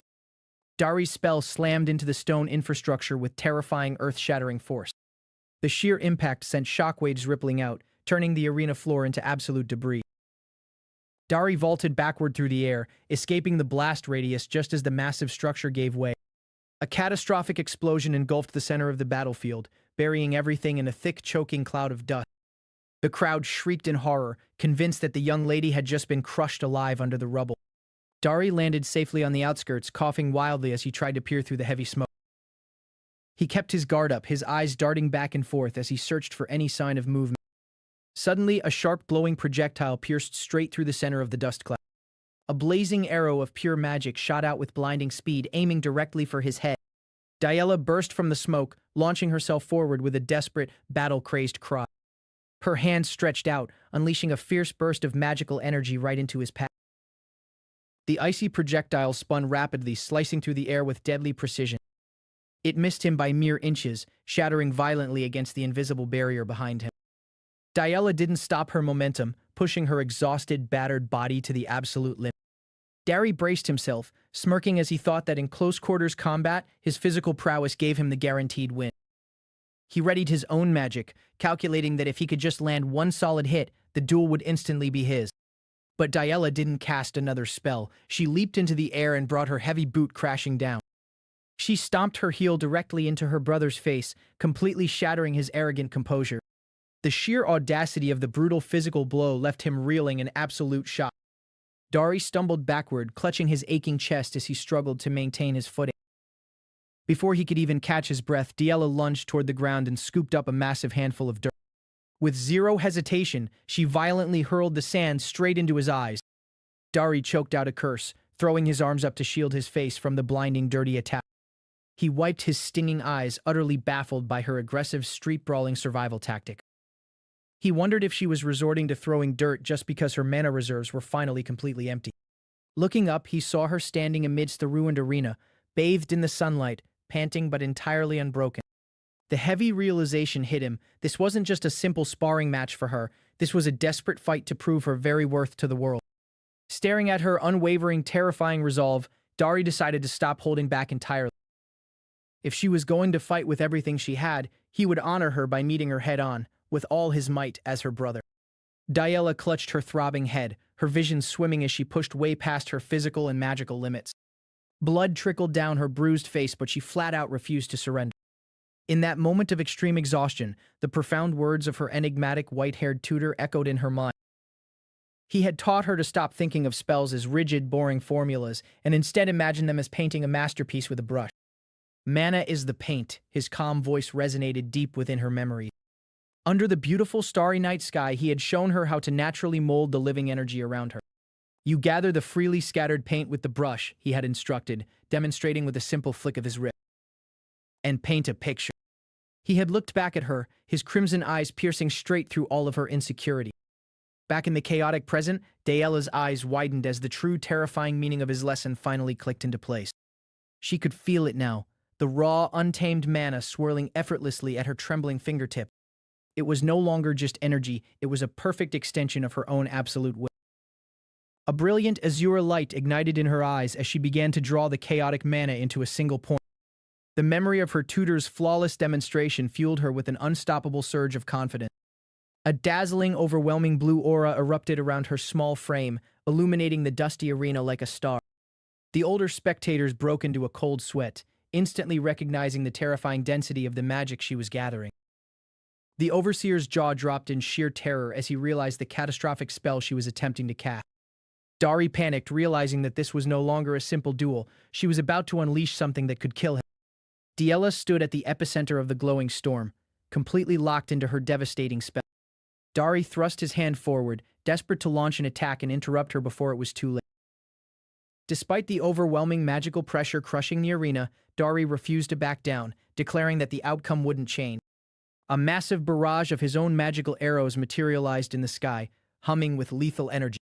He recognized her spell as mere one-star magic, foolishly convinced he still held the absolute advantage in power. He vowed to strike her down before she could even launch her attack. Diella fiercely thrust her hands forward, unleashing her fully realized condensed spell.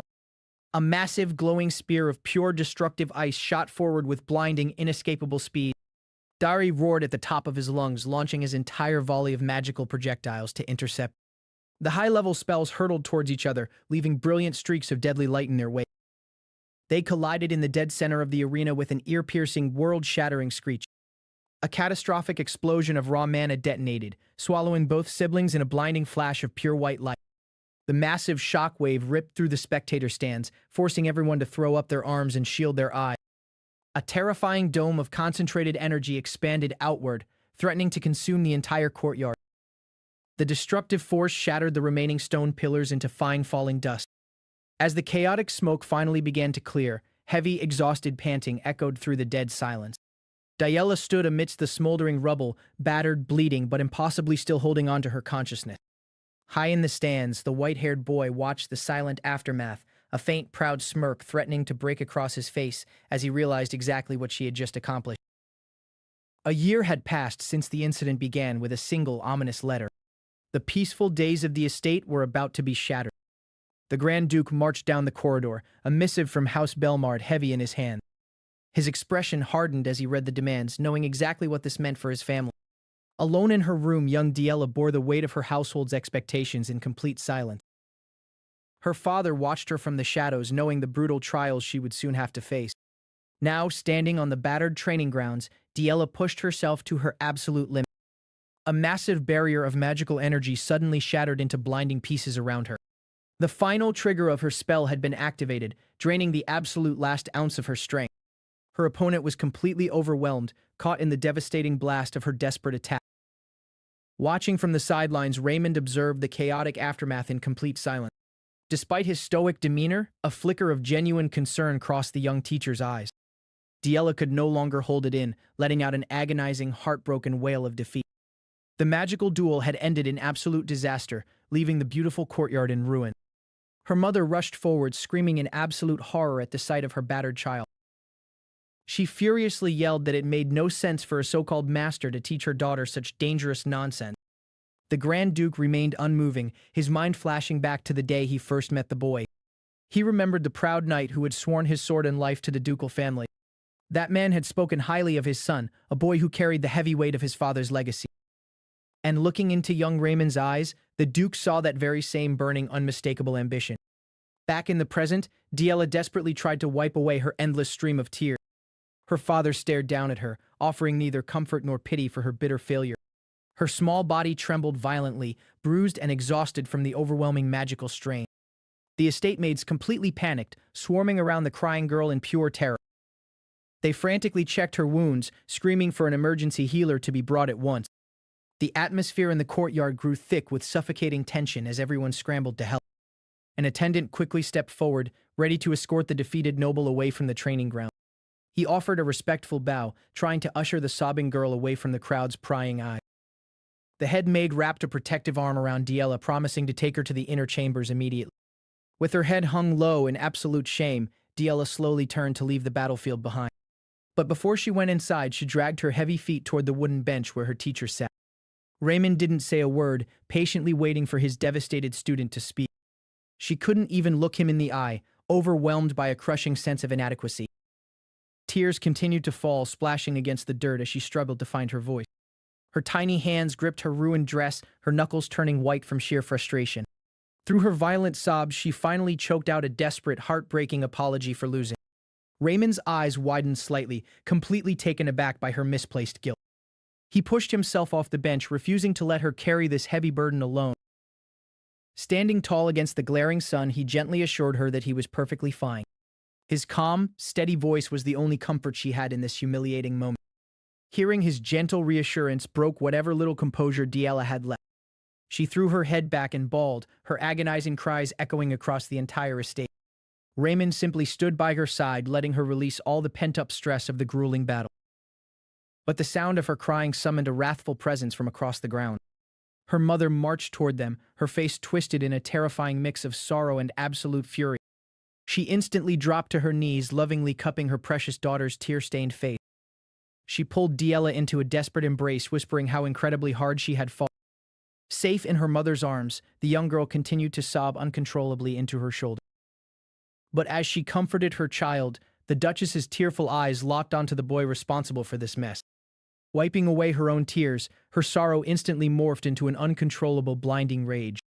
She stormed toward the young teacher, every step fueled by absolute aristocratic fury. Raymond didn't flinch, standing his ground as the furious noblewoman approached. She screamed in his face, demanding to know if he understood the gravity of his insolence. Without a second of hesitation, she raised her hand and delivered a vicious, ringing slap across his face. She berated him relentlessly, furious that he thought teaching a mere one-star spell to a noble was impressive. The impact snapped his head to the side, but his expression remained chillingly stoic. She accused him of smearing filth upon their pristine family name with his disgraceful vulgar tricks. Watching his wife's violent outburst, the Grand Duke remained eerily silent. The stinging sound of another strike echoed through the courtyard, freezing the surrounding servants in fear. But as she looked at the boy's unflinching eyes, a brief flicker of uncertainty crossed the Duchess's furious face. Regaining her venom, she declared that a commoner like him could never comprehend the dignity their family had to protect. Gasping for breath, she turned to her husband, begging him to punish this impudent boy for ruining their daughter. The Grand Duke finally stepped forward, his heavy footsteps demanding absolute silence. Raymond kept his eyes glued to the floor, fully prepared to be thrown out or executed. The Duke coldly agreed that the boy was nothing more than a worthless commoner. But in the next breath, his tone shifted entirely, catching everyone completely off guard. He firmly reminded his wife that, despite his status, this boy was still their daughter's chosen teacher. Brushing past his stunned wife, the Duke commanded the young master to follow him immediately. The Duchess was left standing in the grass, utterly speechless as the two walked away. Inside the grand office, the scratching of a high-quality quill filled the heavy silence. Sitting behind his massive desk, the Duke calmly stated that raising his daughter so splendidly deserved a fitting reward. He stared right through the boy, offering him the highest realm permitted to a commoner, a legendary 3-star spell. Raymond's heart hammered against his ribs as he realized the terrifying truth. This 5-star magician hadn't just watched the duel, he had completely seen through the boy's deepest hidden desire. Knowing this was a once-in-a-lifetime chance, Raymond's eyes burned with determination, ready to seize the ultimate opportunity. The Grand Duke breaks the silence, praising the young tutor for successfully teaching Diella a 1-star spell. The white-haired mage sits calmly, absorbing the rare compliment. But the Duke's tone shifts, warning that in the cutthroat Ebelstein high society, such a minor achievement is barely enough to survive. He dips his pen into the inkwell, his gaze sharpening. He makes it clear that his daughter doesn't just need a temporary instructor, she needs a true master. The Duke leans forward, piercing right through the young man's calm facade, stating that a mere commoner aiming so high is considered a grave insult to the lofty nobles. The tutor remains entirely unfazed by the subtle threat. Continuing to write, the Duke admits he only overlooks this arrogance because he knows the boy's true ambition reaches far beyond the 3-star realm. He looks up, his eyes narrowing, as he states that anyone with such dangerous intentions cannot remain safely hidden in this mansion for long. Without a moment of hesitation, the young mage confirms that he is already prepared to leave. The Grand Duke acknowledges his sheer determination, but presents one final condition before he departs. He slides a small, ornate key across the heavy wooden desk. The tutor's eyes widen in genuine shock as he realizes what he's just been given. Heavy stone doors unlock, echoing through the silent hall. He steps into the Duke's private, forbidden archive, his footsteps muffled by the grand red carpet. Reaching out, he carefully slides a massive ancient tome from the shelf. As he opens the cover, intricate magic circles glow off the parchment, radiating pure mana. He scans the complex formulas, completely mesmerized by the sheer depth of knowledge in his hand.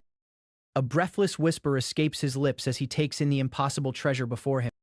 Realizing this room holds an entire collection of 3-star spellbooks, artifacts commoners would gladly die for, he decides he has every reason to extend his stay. He closes the heavy tome, a new intense fire burning in his eyes. The next morning, a servant watches in utter confusion from the courtyard. White doves scatter across the bright blue sky. Down below, Diella stands with her hands on her hips, practically glowing with unbearable smugness. She proudly puffs out her chest, boldly declaring herself a certified 1-star mage.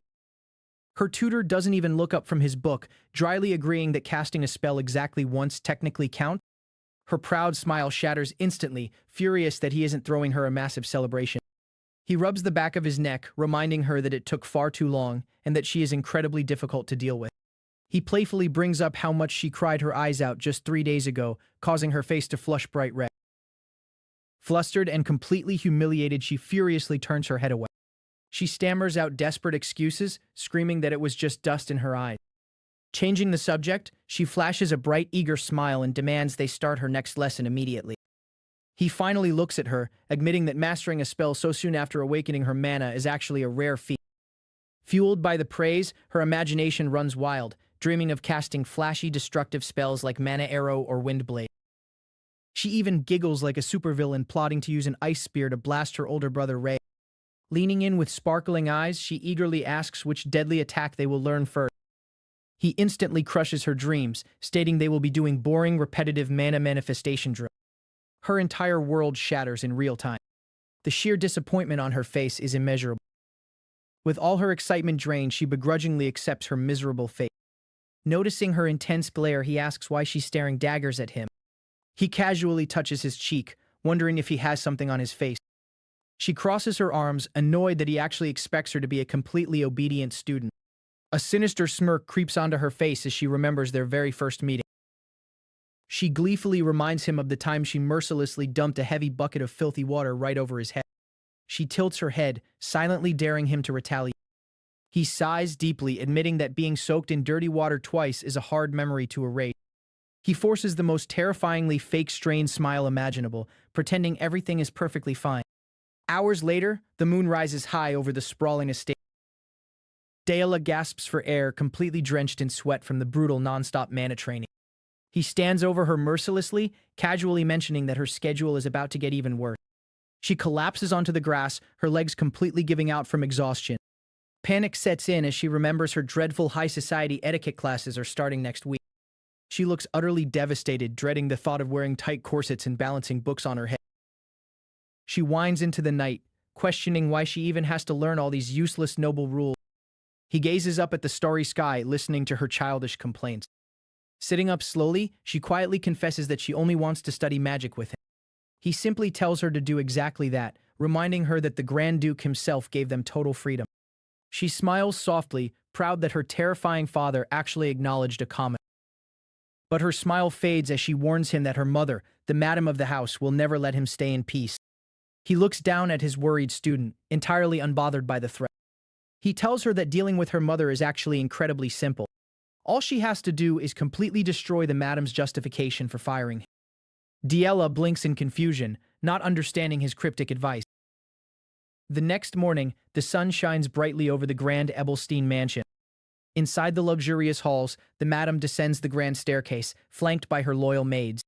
She rubs her temples, playing the role of a deeply distressed and concerned mother. She imagines the young tutor as a bloodthirsty, uncultured mercenary actively corrupting her precious daughter. In her mind, she pictures him kicking down doors and proudly tossing a massive dead boar onto the expensive rugs. She sighs heavily, letting everyone know just how much she suffers having a low-born peasant in her pristine home. She loudly complains to her servants, questioning what a filthy commoner could possibly teach a noble heir. Gripping her head dramatically, she declares that she must find a way to banish him from the estate. With her plan forming, she approaches her daughter's heavy oak doors. She instantly drops her vicious scowl, replacing it with a sickeningly sweet, fake motherly smile. Deep down, she prefers her daughter to remain a massive, uncontrollable brat so she can completely manipulate her. She pushes the door open, ready to scold the girl for inevitably making a mess. But as she steps inside, her fake smile completely vanishes. A brilliant, angelic light seems to radiate from the center of the room. The madam's eyes widen in sheer, unadulterated shock. Diella stands before her in a pristine blue dress, looking absolutely flawless and radiating perfect noble elegance. The young girl dips into a textbook-perfect curtsy, greeting her mother with chillingly polite grace. The madam is completely paralyzed, sweat forming on her brow as she stares at her traditionally feral daughter. Utterly defeated and outplayed, she awkwardly stammers out a weak greeting. For a split second, she hallucinates seeing the flawless older sister Aceline standing exactly where Diella is. Trembling slightly, the mother forces herself to smile and tells Diella to hurry along to her piano lesson. Diella glides out into the sunny courtyard, moving with such unnatural grace that the entire staff stops to stare.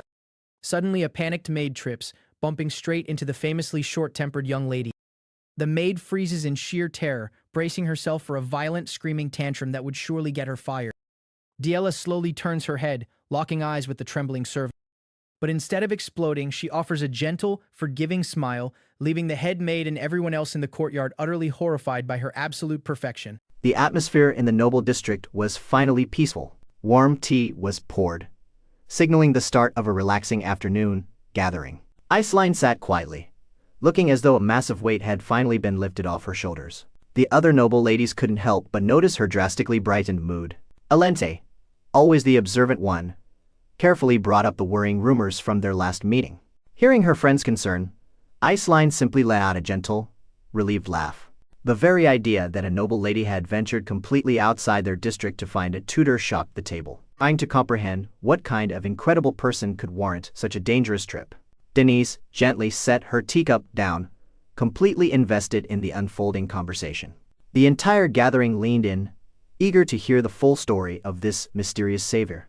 They simply couldn't believe Iceline had gone to such extremes just for her younger sister. Whispers of the Duplain family's hidden shame quickly began to fill the air. Denise focused entirely on writing down the surprising details being revealed. But Iceline remained incredibly calm, smiling warmly as she praised the new tutor's capabilities.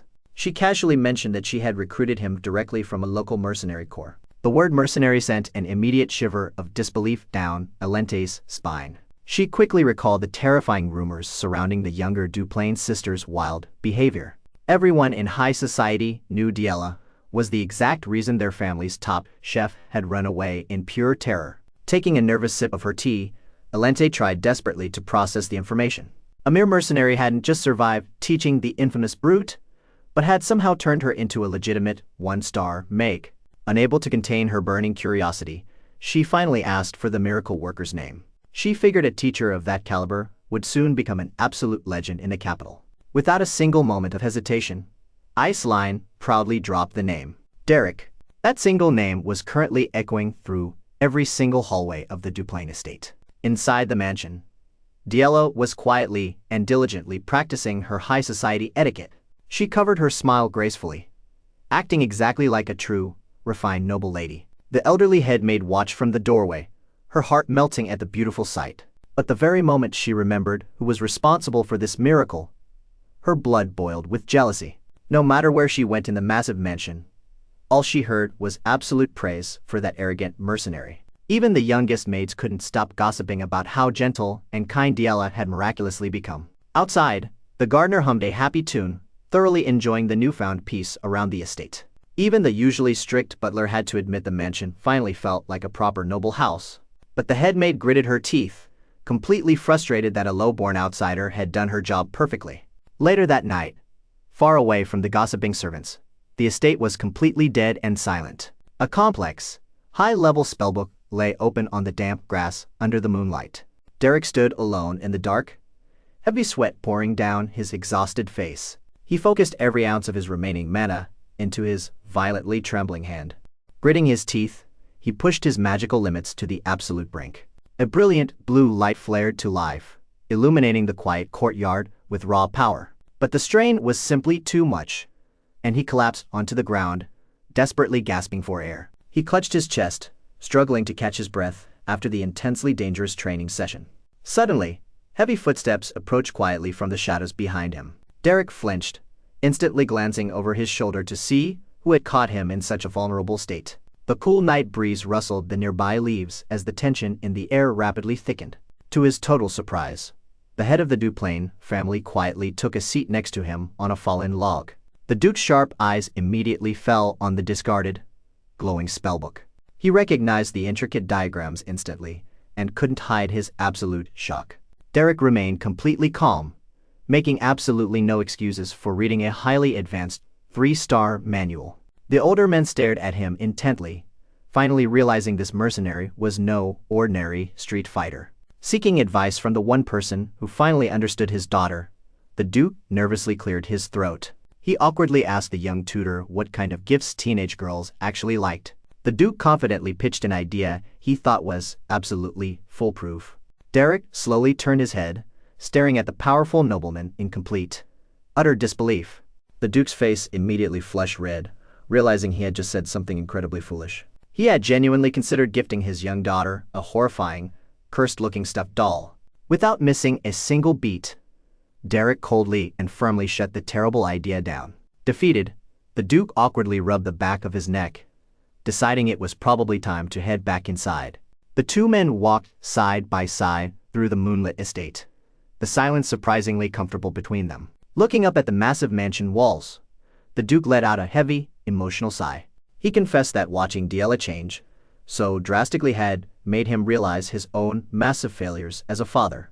A warm, incredibly genuine smile spread across the Duke's weary face. He stopped walking, planting his heavy leather boots firmly on the grass. Staring up at the starry night sky, he acknowledged that people truly could change if given the right guidance.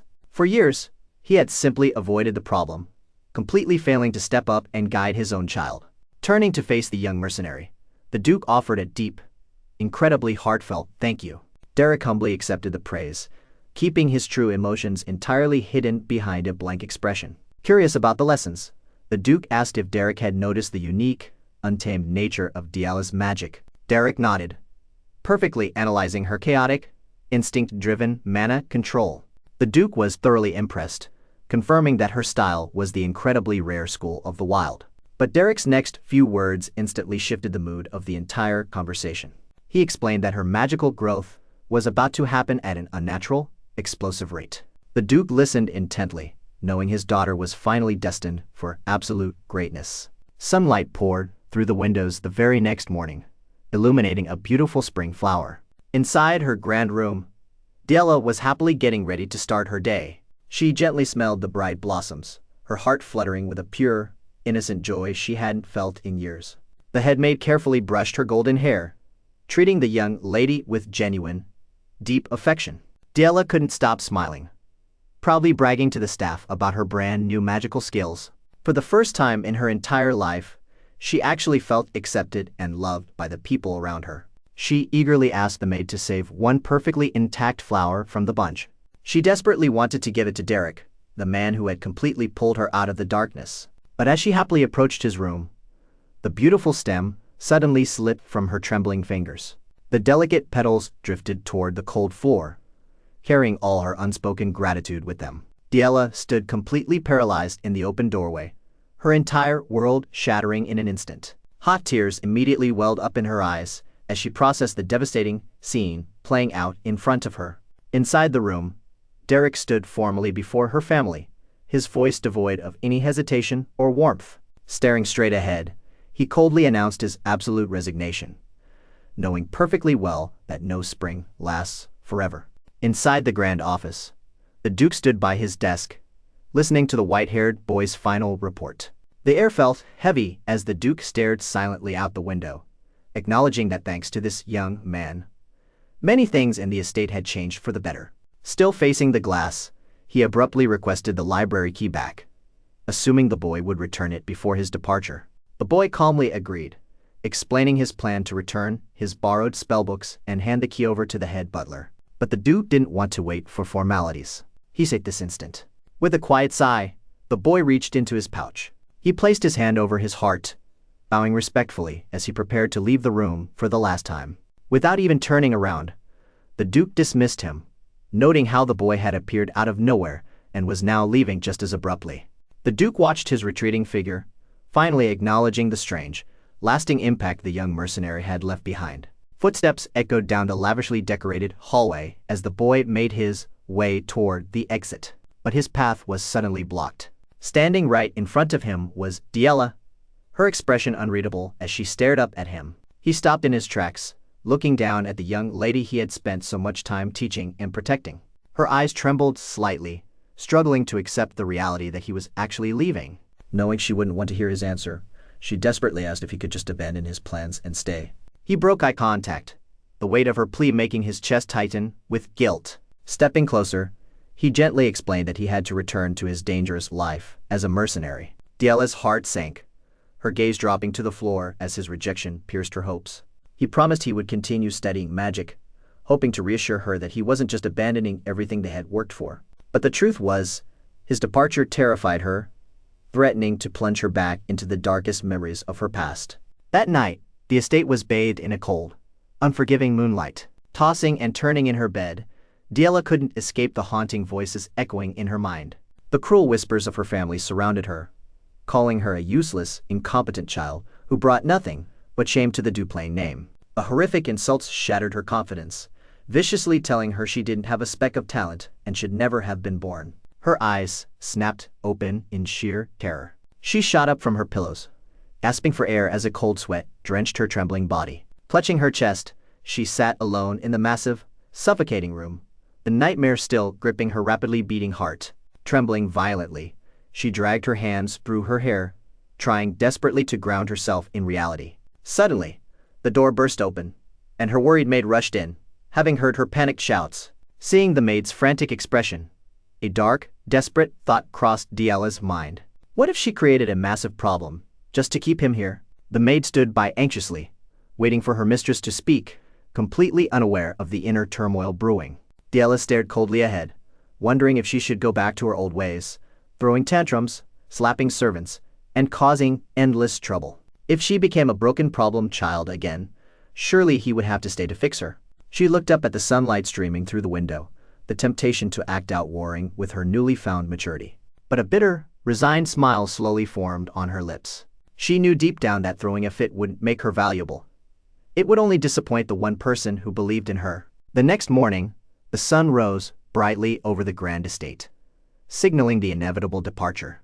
Standing by the prepared carriage, she put on her bravest face, deciding she wouldn't do something so childish anymore. He lowered his head, acknowledging her silent strength and growth. The rest of the household staff and knights gathered in the courtyard to see the young man off.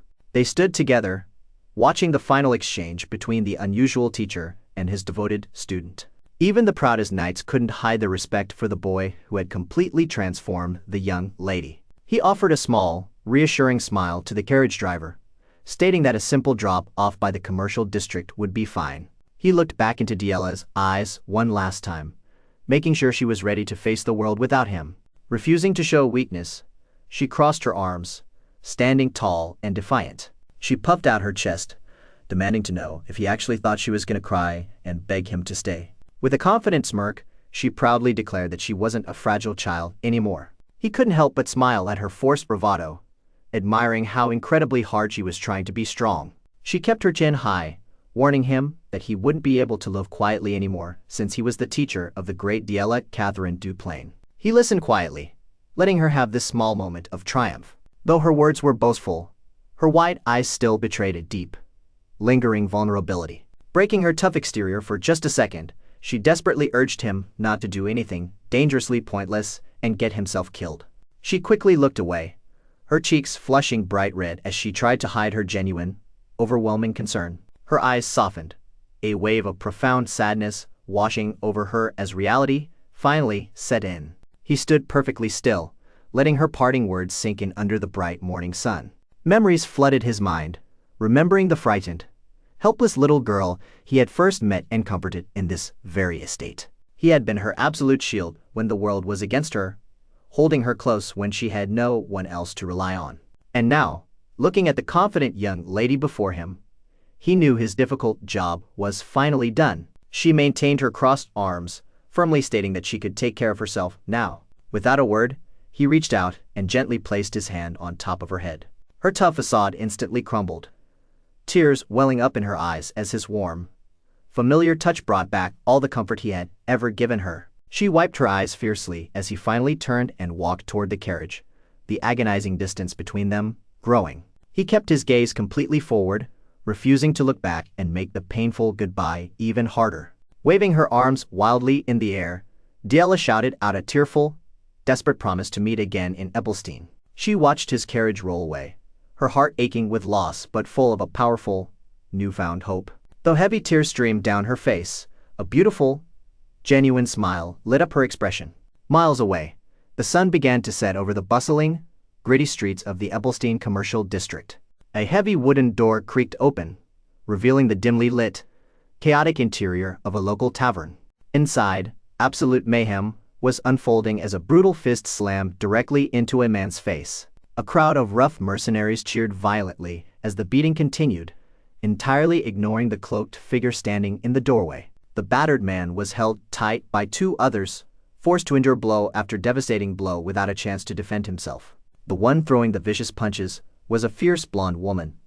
A wild, bloodthirsty grin plastered across her face as she enjoyed the violence. Watching the familiar, chaotic scene unfold before him, a relaxed, genuine smile crept onto his face as he realized he was finally back home. Back in the familiar warmth of the Belden's Tear Tavern, the exhausting journey finally came to a pause. The burly bartender offered a welcoming cup of expensive honey wine, sliding it over to the young Meg as a generous treat on the house. Pauline, leaning heavily on the wooden counter, squinted at him, wondering if living alongside nobles had drained the color right out of his face. The bartender merely chuckled, listening quietly to the lively banter that the tavern had been missing for so long. Taking a slow sip, Derrick let the sweet warmth of the drink wash away the lingering fatigue of his travels. Unable to hold back her wild curiosity, his blonde companion demanded to know exactly what kind of crazy drugs the nobles had forced upon him to make him look so pale. With complete deadpan seriousness, he calmly explained that he was simply there to work. Before Pauline could completely lose her temper at his sudden, upper-class attitude, the bartender gently stepped in to cool her down. But the frustration was entirely real, as she loudly reminded everyone how absolute hell it was working all alone without his magic to back her up.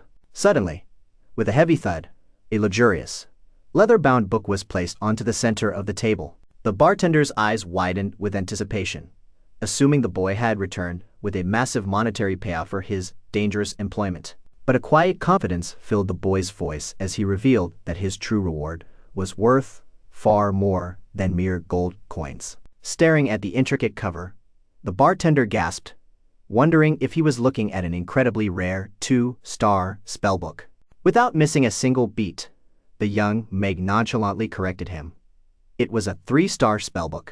Utter chaos erupted as Pauline launched herself across the table, grabbing him by the collar in sheer, unfiltered panic. She frantically accused him of stealing it, completely terrified that the nobles would hunt them down and execute them both. Shaking him violently, she completely lost her mind, entirely ignoring his infuriatingly calm demeanor. Freeing himself from her iron grip, he plainly stated that the Grand Duke himself had gifted it to him. Not believing a single word, she kept yelling, convinced he was a lying little punk who was going to get them all killed. But despite the noisy reunion, life quickly went back to normal as they set out on their next journey in the back of a bouncing wooden wagon. The days instantly blurred into weeks as the duo threw themselves back into the deadly grind of mercenary work. Standing victorious over a slaughtered beast, they proved that their flawless teamwork hadn't missed a single beat. They fought side by side, desperately slicing through massive, venomous arachnids in the darkest, most dangerous corners of the forest. During the quiet travel hours, he never wasted a second, constantly diving deep into the complex pages of his new spellbook. Even while his companion slept soundly by the dying campfire, his mind was completely consumed by the intricate theories of higher-tier magic. Stepping out into the freezing night, he prepared to push his mana to the absolute, breaking limit. He focused intensely, desperately trying to bridge the massive gap between his current level and the elusive next star. Gathering the volatile energy into his palms, the raw magical power threatened to fiercely tear itself apart. And with a violent blast, the unstable spell violently backfired, throwing him helplessly backward through the air. A blinding explosion rocked the silent woods, proving just how dangerously high the wall to 3-star magic truly was. Panting heavily on the grassy floor, he realized this wasn't something he could ever master through sheer willpower alone. He kept flipping through the ancient pages, desperately searching for the missing piece to his fragile magical foundation. The warm, comforting breeze of summer eventually swept through the lively city streets, which soon gave way to the crisp, falling leaves of a very busy autumn season. Until finally, the bitter, unforgiving chill of winter blanketed the tavern in a thick, isolating layer of snow. The heavy wooden door suddenly creaked open, letting the freezing winds howl directly into the warm room. Stumbling inside, the two mercenaries looked like they had crawled straight out of hell, covered in fresh blood and shivering from the cold. Exhausted but barely alive, they slammed a heavy, blood-soaked bag onto the wooden counter. The bartender stared in utter disbelief, amazed that they were actually crazy enough to hunt down a harpy in this miserable weather. Wiping the blood from his bruised cheek, the young mate immediately asked if there were any new requests available. Surprised by his relentless drive, the bartender suggested he rest, but Derrick confessed he felt like he was losing his combat edge. Seeing the burning determination in the boy's eyes, the bartender grinned, suddenly remembering a very specific, high-paying job. It was a unique request passed down from the Mercenary Guild, perfectly designed for someone with his specific magical talents. Striding confidently towards the upper echelons of the city, Derrick mentally prepared for the rather strange task ahead. The instructions were undeniably simple. A wealthy noble family was looking for a commoner to help with magic sparring. In brutal honesty, they didn't want a sparring partner. They desperately wanted a living, breathing, punching dummy. All he had to do was stand there, take a few brutal hits from a pampered noble, and collect his massive payday. Arriving at the extravagant gates of the noble's district magic sparring arena, he braced himself for the sheer arrogance he was about to face. Inside, a fiery red-haired noble girl was bitterly complaining to her elderly, bald instructor.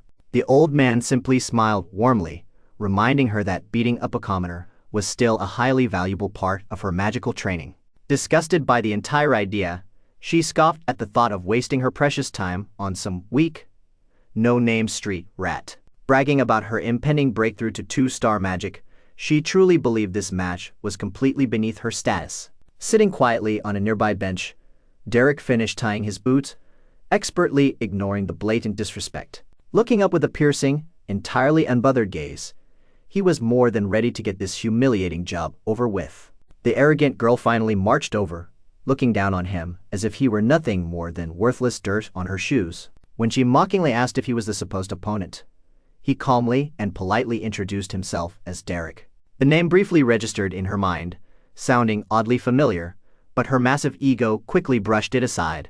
With a dismissive wave, she ordered him to follow her onto the battlefield, treating him exactly like an obedient dog.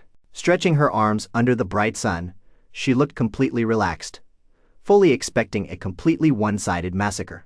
Glaring at him, she snobbishly asked if the lowly commoner even understood the basic etiquette of a formal magical duel. With a calm, unwavering expression, he simply nodded, boldly stating that he knew the rules well enough. Confident in her overwhelming superiority, she ordered him to resist as much as possible, promising to put him out of his misery quickly. In her twisted mind, she had already won, perfectly visualizing the moment she would blast him completely out of the arena. But Derrick simply tilted his head, asking a question that completely shattered her arrogant fantasy. Her face immediately twisted into absolute confusion as she stared at the boy who actually dared to speak back to her. With deadly serious eyes, he asked exactly how much resistance she needed in order for this session to actually be helpful to her. Watching from the sidelines, the old instructor sadly shook his head, pitying the foolish commoner who had just sealed his own fate. A twisted, furious smile slowly crept across the noble girl's haughty face. Dripping with intense malice, she commanded him to fight back with absolutely everything he had, more than ready to utterly destroy him. But as the tension skyrocketed, the young Meg didn't even flinch, his eyes locking onto hers with a chilling, battle-hardened intensity. Gathering a terrifying surge of blue mana into his hand, he accepted her foolish challenge, ready to show this pampered noble what real combat actually looked like. He stared calmly at his opponent, genuinely wondering just how much he should hold back in this fight. A confident, almost mocking smirk crept across her face at his incredibly bold question. Without a shred of hesitation, she ordered him to resist with absolutely everything he had. He didn't even flinch, his expression remaining completely unreadable as he accepted the challenge. Without another word, he began gathering a swirling, intense, blue aura right into the palm of his hand. The raw mana radiated off his body, instantly shifting the entire atmosphere of the battlefield. But she wasn't about to be outdone by a mere commoner, quickly raising her hand to weave her own spell. In her mind, she scoffed at his sheer arrogance, determined to violently remind him of his place.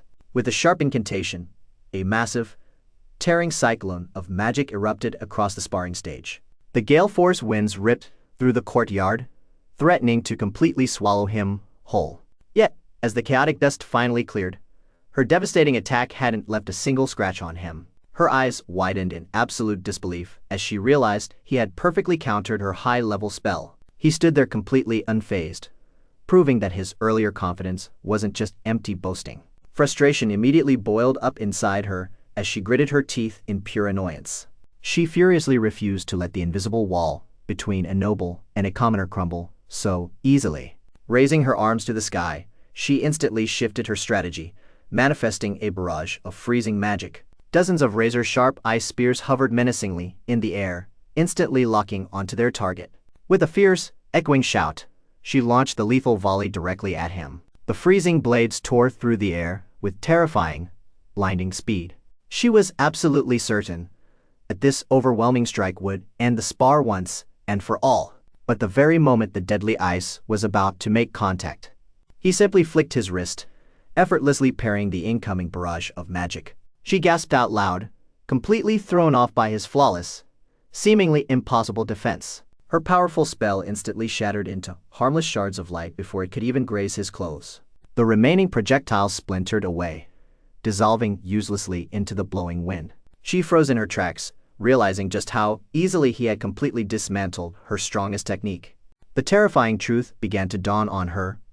His raw control over magic was far beyond anything ordinary. Watching quietly from the sidelines, an old veteran couldn't help but marvel at the boy's incredible skill. Refusing to accept humiliation, she furiously ignited a terrifying, dark crimson flame around her body. Finally admitting that she had vastly underestimated him, she prepared to go all out with killing intent. The sheer, suffocating heat of her blazing aura began to scorch the very air around them. She completely abandoned her previous tactics, vowing to crush him with absolute, overwhelming force. He narrowed his eyes, immediately noticing the highly dangerous shift in her magical flow. Instead of aiming directly at him, she sent the massive inferno straight up into the sky. A devastating meteor shower of flames rained down, threatening to completely wipe out the entire arena. He quickly calculated the blast radius, realizing that dodging the explosive downpour was physically impossible. With no room to evade, a standard barrier would be completely useless against this level of raw destruction. Forced into a corner, he instantly deployed a dense, swirling sphere of protective blue mana. The explosive barrage slammed violently into the earth, shaking the very foundations of the courtyard. He braced himself hard as the devastating shockwaves battered endlessly against his hastily made defenses. A massive, suffocating cloud of smoke and debris erupted, completely swallowing him in the blast. The sheer impact of the explosion left nothing but a blinding, chaotic haze of destruction. But before the dust could even settle, he burst right through the smokescreen with terrifying speed. His eyes locked onto her, cold and calculating, as he rapidly closed the distance between them. Anticipating his exact rush, she instantly materialized a deadly ice spear right at point-blank range. He was momentarily caught off guard by her insane talent and terrifying adaptability in combat. With absolutely no time to dodge, he resorted to an unconventional tactic and sharply snapped his fingers. In a fraction of a second, the entire world around them violently lost all of its color. Her vision was plunged into a disorienting, absolute darkness, blinding her completely. A spike of genuine panic set in as her senses were violently stripped away one by one. She floated helplessly in the void, desperately trying to locate her hidden opponent. With her vision completely gone, she fiercely tried to rely entirely on her hearing to survive. She held her ground, straining to hear his footsteps approaching through the terrifying, dead silence. Suddenly, a chilling sensation brushed right past her, yet there wasn't a single sound to accompany it. Her heart completely dropped into her stomach as a horrifying realization hit her. He hadn't just blinded her, he had used a rare delusion magic to completely erase the very concept of sound. He sprinted across the arena with terrifying stealth, completely and utterly undetectable. She broke out in a cold sweat, realizing he had perfectly predicted she would rely on her ears to track him. Now completely vulnerable, she watched as he manifested his raw power right in front of her face.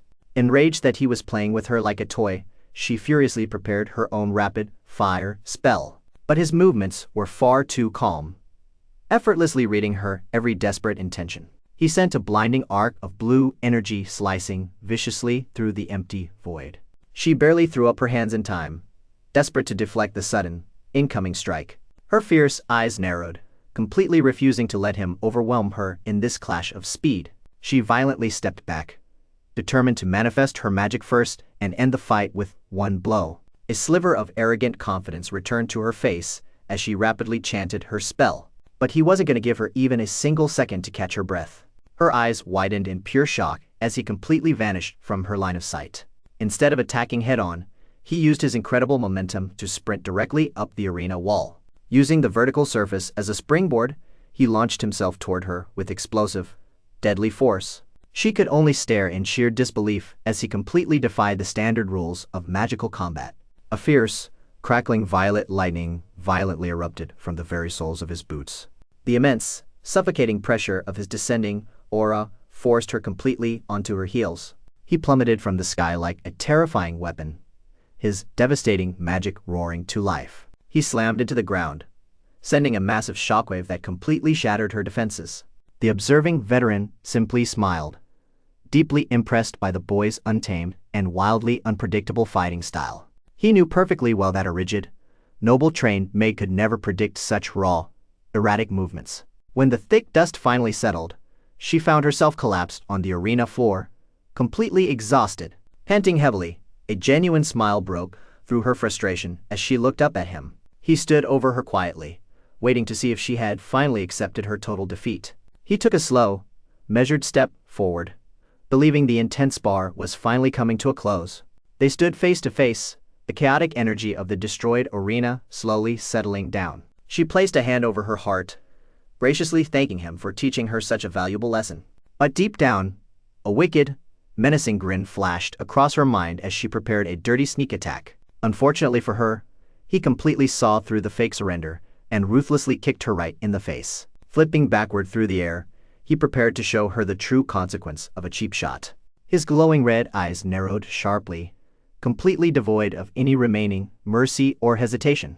She tumbled backward toward the ground, her treacherous little plan completely blowing up in her face. Without a single second of hesitation, he brought down a devastating surge of crushing purple lightning. She let out a terrified shriek as the sheer, overwhelming power completely swallowed her whole. He hovered gracefully amidst the crackling destruction, his absolute dominance over the battlefield unquestionable. His cold, piercing gaze bore violently into her soul, a silent warning that playtime was officially over. Pinned to the ground and gasping for air, true terror finally set in as she realized she was completely at his mercy. Derrick launches himself backward, effortlessly dodging a deadly strike, hitting his next move in a fraction of a second. Lady Alente gasps, completely caught off guard by the mercenary's blinding speed. A loud bell echoes across the courtyard, instantly bringing the intense spar to a halt. The strict magic instructor signals the official end of their training match. Alente lands gracefully, her boots clicking against the stone pavement as she catches her breath. She wipes the sweat from her brow, sincerely thanking him for pushing her to the limit. Derrick quickly praises her magical prowess, but she insists his raw reflexes are unlike anything she has ever faced. The grand estate stands peacefully under the afternoon sun as the dust finally settles. Sitting down for a cup of tea, Alente admits she is thoroughly impressed by his combat experience. She notes that for a commoner to possess such lethal skill, he must have endured absolute bone-grinding effort. Derrick humbly replies that it is simply the bare minimum required to survive in the brutal life of a mercenary. With a warm smile, she tells him to drop the humility, confessing that she deeply respects hard-working people. Derrick's eyes quietly shift toward the strict magic teacher hovering in the background. He warns her that getting too friendly with a lowly mercenary might get her on the instructor's bad side. Unbothered, Alente firmly states that she learned a massive amount from their clash today. She carefully places her delicate teacup down, her expression suddenly shifting to dead serious. She reveals that an upcoming magic spar is approaching, and there is one specific rival she desperately needs to crush. Just mentioning the name brings a heavy, solemn silence over her usually bright demeanor. Derrick stays perfectly quiet, his sharp gaze reading the deep frustration hidden in her posture. She immediately dismisses the staff, ensuring absolute privacy for what she is about to say next. Reaching for her cup again, she hesitates, her mind racing with conflicting thoughts. Taking a sip, she tries to wash away the bitter memories of her past defeats. The flawless, radiant image of Iceline Eleanor Duplain flashes vividly in her mind, haunting her. She recalls how everyone in high society constantly praises Iceline's absolute perfection. Suddenly, Alente connects the dots, remembering rumors of a certain ruthless mercenary from the Belden Corps. Her eyes widen in shock as the pieces of the puzzle finally fall perfectly into place. She remembers hearing about a fierce, unconventional instructor who pushed another noble lady completely beyond her limits. The terrifying stories of his relentless combat training echo in her memory. She looks right at Derrick, absolutely certain she has found the exact man from those wild rumors. A triumphant smile spreads across her face as she confidently calls him out by his real name. Later that evening, the sun sets over the massive mansion, casting long shadows across the extravagant grounds. A warm fire crackles fiercely in the hearth, illuminating the tense atmosphere inside the grand parlor. Alente gets straight to the point, demanding to know if he truly is the man who trained Diella. Derrick sits back comfortably in the shadows, waiting to see what this ambitious noblewoman actually wants from him. Without a single moment of hesitation, she declares that she will do absolutely anything if he helps her defeat Iceline. The glowing embers reflect in Derrick's crimson eyes as he analyzes her incredibly bold request. He questions her sanity, wondering why she is so fixated on challenging a prodigy with such immense raw talent. Alente stares blankly into her tea, her reflection distorting in the dark liquid. She tightly grips the cup, a terrifying fire of determination burning deep within her core. She admits she wants to reach the 2-star Meg rank first, but she absolutely refuses to lose the upcoming spar, no matter what. Derrick raises an eyebrow, openly acknowledging her terrifyingly fierce competitive spirit. The quiet parlor is filled only by the intense sound of the roaring fireplace. Alente scoffs, bitterly stating that competitive spirit is just a polite way to dress up her twisted nature. She lowers her gaze, the crushing weight of her past actions finally catching up to her. The memory of Iceline's overwhelming, perfect presence once again suffocates her wounded pride. Derrick listens intently in the silence, offering zero judgment as she drops her noble facade completely. She confesses that her obsessive desire to win turned her into a desperately jealous and utterly pathetic person. Her eyes darken with shame as she recalls digging up dirt just to ruin her rival's flawless reputation. But instead of fighting back, Iceline only embraced her with sickeningly pure understanding and grace. The intense warmth of the fire cannot melt the cold, bitter humiliation frozen inside her heart. She looks down, her fists trembling slightly as she relives the absolute crushing defeat of her own ego. Derrick's expression remains completely stoic, absorbing every single word of her raw, pathetic confession. She slowly raises her head, her eyes locking onto his with an intense, unwavering resolve. She explains that she is bearing her most shameful secrets just to prove her absolute, unbreakable sincerity. Tears of frustration violently prick her eyes, but she firmly refuses to look away. Derrick leans forward slightly, finally realizing that she isn't just seeking empty praise or comfort. She practically begs him, demanding to know if there is any possible way she can bridge the massive gap in their power. He replies evenly, confirming that while Iceline is astonishingly gifted, Alente herself possesses tremendous hidden potential. She leans forward, her heart pounding out of her chest with a sudden surge of desperate hope. The heavy, suffocating silence in the room stretches on as Derrick contemplates actually taking her on as a student. He deeply reflects on his own brutal past, knowing exactly the kind of bloody suffering required to forge true strength. He silently wonders if this pampered, sheltered noble girl can actually survive his hellish, bone-breaking training regimen. Slowly, he tells her that if she truly grinds her abilities to the absolute limit, victory isn't entirely impossible. Alente's eyes widen in shock, taking in his words like an absolute lifeline in the dark. But Derrick instantly cuts the tension, stating he has a few major problems bothering him first. She crosses her arms defiantly, boldly demanding him to speak his mind without hesitation. He violently questions if she even understands the gruesome, torturous details of how he trained his previous student. She firmly states she doesn't care about the hellish methods at all, only the final results.